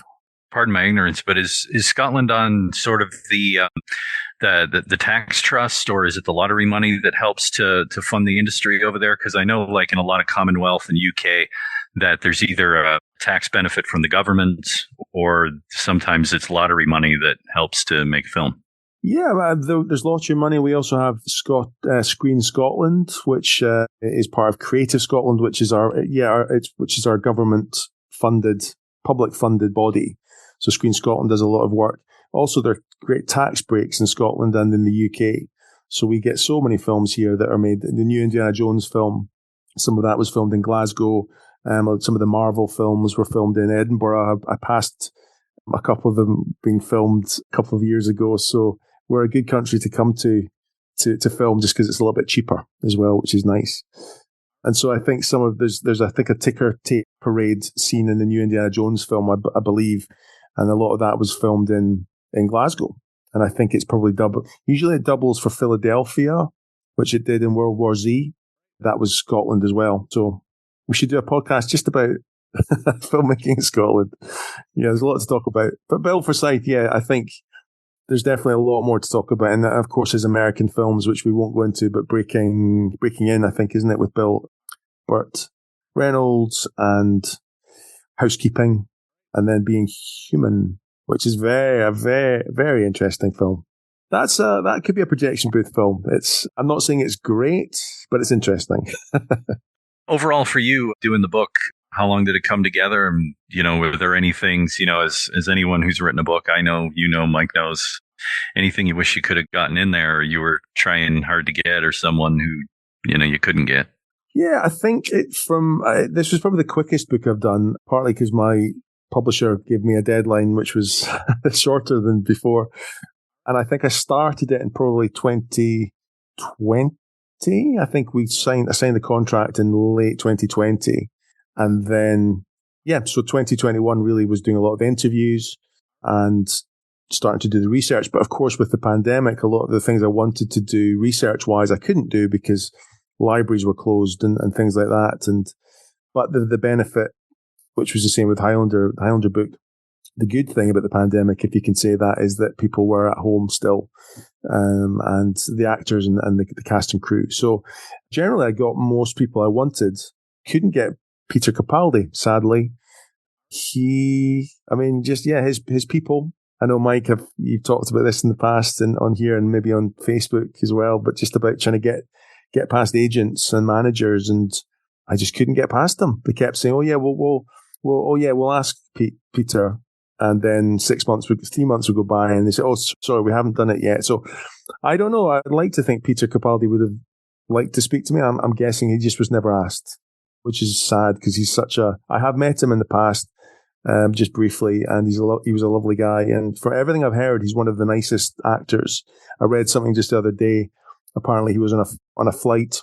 I don't know where it was going, but he landed, let's say, to New York, and he wrote a letter. A note to the captain, I think, as a thank you note, and a little picture because he did a lot of art in his early days, and he wrote a little picture of a plane, just little things like that, a nice guy basically. So he's the main one I think that I would have liked to have spoken to, but it didn't happen. And but no, I think the people I did speak to. I mean, I've mentioned Riegert so many times now, but 2.5 hours. I was speaking to him for, and I think it shows. I think he probably added about 10,000 words to the book because there's so much in there. He just likes to talk, but the things he says are fascinating. So, as you've heard, of course, if you've been listening to the interview that just was on this podcast, and Dennis Lawson as well was a lovely guy, really nice to talk to. And actually, he sent me a correction to the book, which I was just looking at on my phone. I was trying to find it while we were speaking. I say in the book, just from listening to that scene, so this is an exclusive if nobody's noticed it before, but in the scene where Gordon is jumping about on the chair in his office, I thought he said, "I know you." The way he says it, I thought he said, "Oh, Mr. MacIntyre, I know you." I know you. I thought that's what he was saying. But he emailed me and he said, "Just to let you know, I'm saying I adore you." Oh, wow. So I don't know if that's in the subtitles. It is I know you in the subtitles. It's not I adore you. Yeah. Yeah. So I think I probably got it from the subtitles. But he said, maybe if I'm doing another edition, I could maybe change it to I adore you. And also just another little exclusive, which will be in the paperback.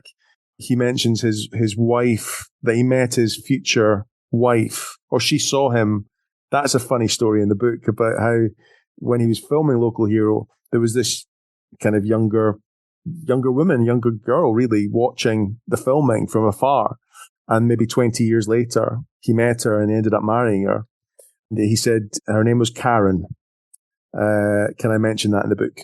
So that was just a little thing, a little extra there. But yeah, so no, I really enjoyed writing it as well. And so many things that I noticed that I, of course, tried to put into the book about seeing Ben in the background and that, which I touched on briefly about the halfway point of the film where things change. And Mike, you then talked about it, how after that point where they're on the beach, and I think they say that's the meteor. If you want, you may be opening up new angles to this negotiation if you want to buy the meteor sort of thing. And it's after that Matt takes his tie off and he sees Ricky on the bike, and he stops Danny going onto the. Yeah, I really enjoyed it, and I'm really quite proud of it, and I'm very happy that you enjoyed it as well, Mike. Thank you for that. Have you ever seen Local Hero the musical? I have, actually, yes. I talk a little bit about the background to it in the book. I don't talk about my thoughts on it because I don't think people really want to know. I didn't think it was bad. I saw it, I think it was 2019, it premiered here in Edinburgh. And that's when I went to see it. And it made a big deal at the time about the fact that there was an amazing screen. They sort of did some very clever things with projection of the Aurora Borealis. And that was a huge selling point. And then I bought my ticket and went to see it. And the seat that I was in, I couldn't see the screen. And I thought, well, there's a lot of people in this theatre that can't see that. So that's a weird thing to sell it on. So I've no idea if that was good or bad. And yeah, from what I remember at the time, that was before I planned to write the book. So otherwise I would have taken more notes, I think. But yeah, it's just not as good. It's really not as good as the film. There are no songs in the film that, of course, the characters sing, but in this there are, I think, 10 new songs, and a couple of them were quite good fun. But overall, just for me, it was quite a flat experience, and it's now reopened in Chichester, I think it is, a city down in England. And I did see a review, and it wasn't that positive. Bill Forsyth kind of disowned it, really. I think that probably tainted my view of it slightly as well. I just think if the guy who created it doesn't like it, then there's probably something wrong. Such a weird thing this year, like in all years that I've been doing this show, thinking back on the 600th episode, there are so many musical versions of the films that we've talked about. You know, Carrie the musical. You know, a few weeks ago we talked about Sunset Boulevard, and there's a whole documentary about the attempt to make a musical out of that.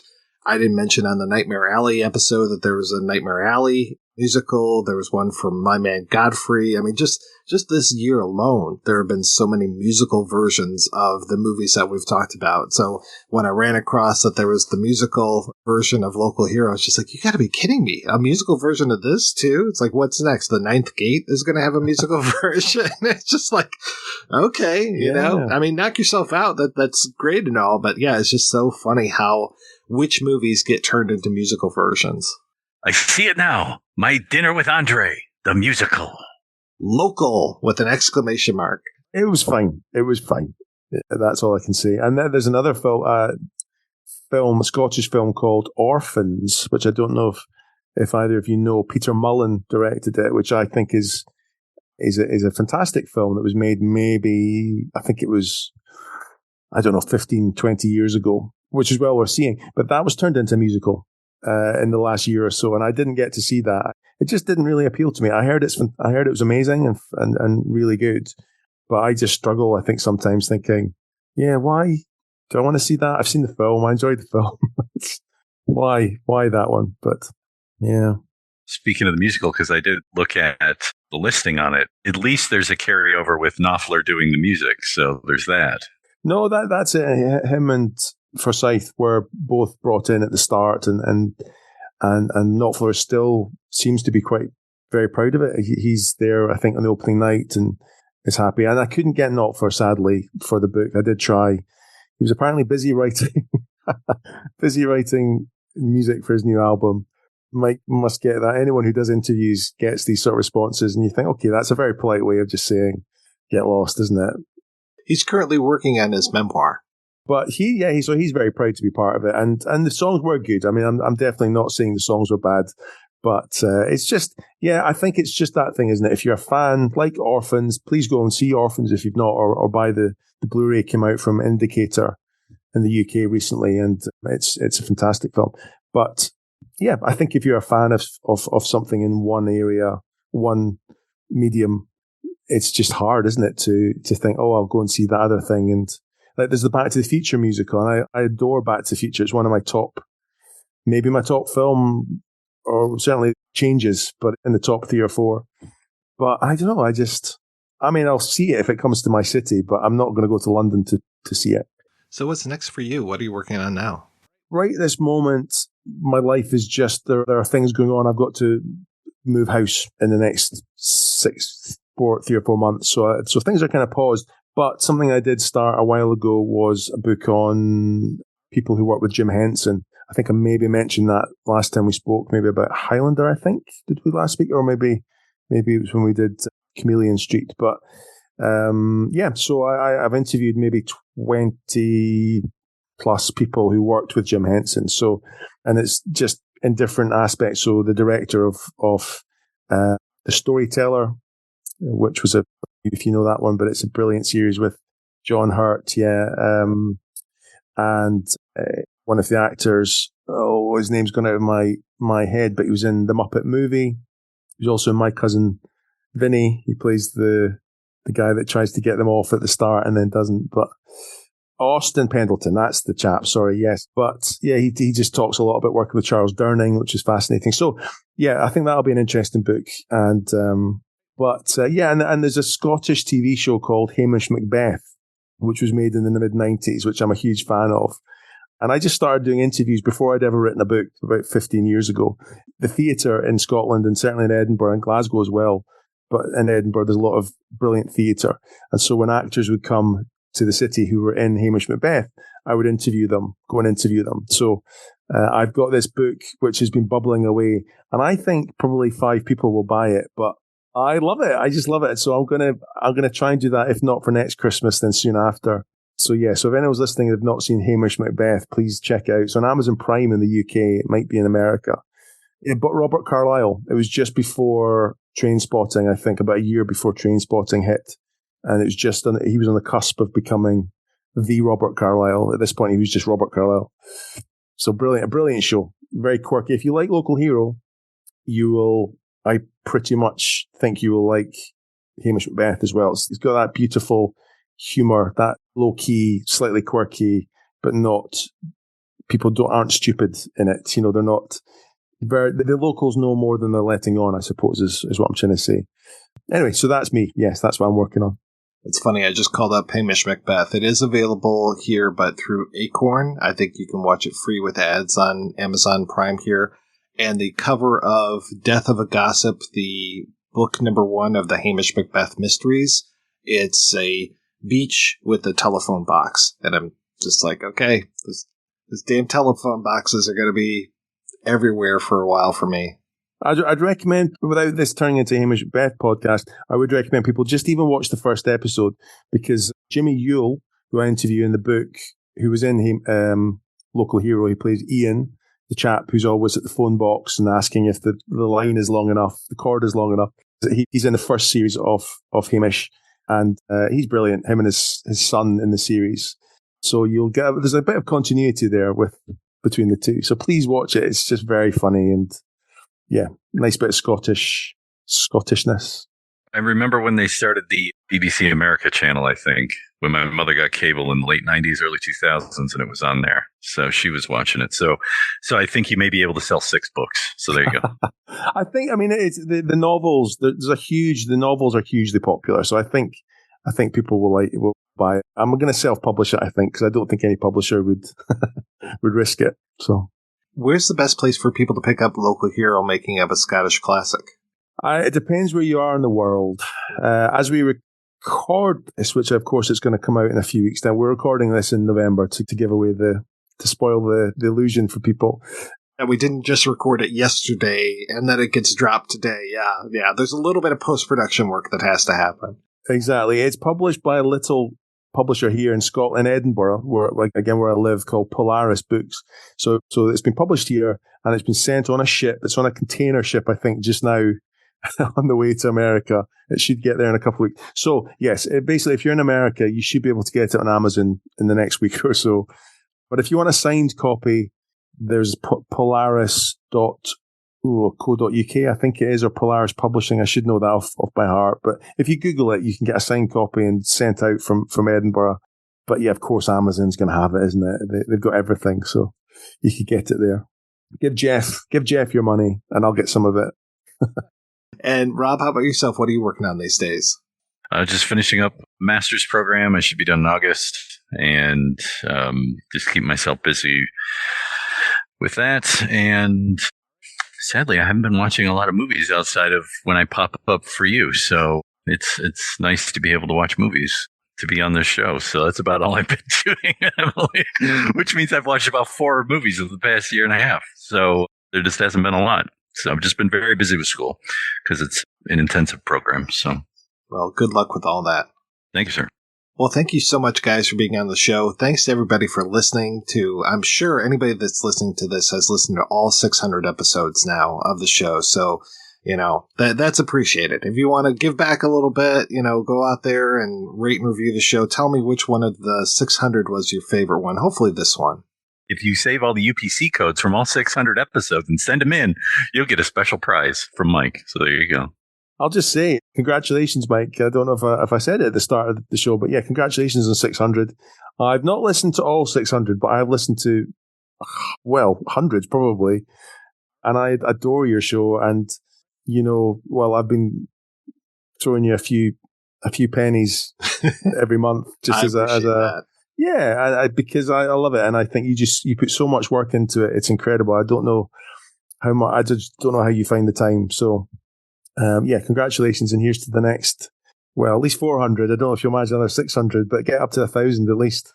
We'll see how it goes, yeah. And if folks want to check out some of the other shows that I work on, head on over to weirdingwaymedia.com, where you can see things like The Shabby Detective, Dreams for Sale, The Life and Times of Captain Barty Miller, Rankin' on Bass, Podcast of Power, just all kinds of stuff. Speaking of Jeff Bezos, we talk about the Rings of Power show over there, so check that out and enjoy those. Thank you, everybody. Thank you, especially Jonathan, for being part of our Patreon community. If you want to join the community, visit patreon.com/projection booth.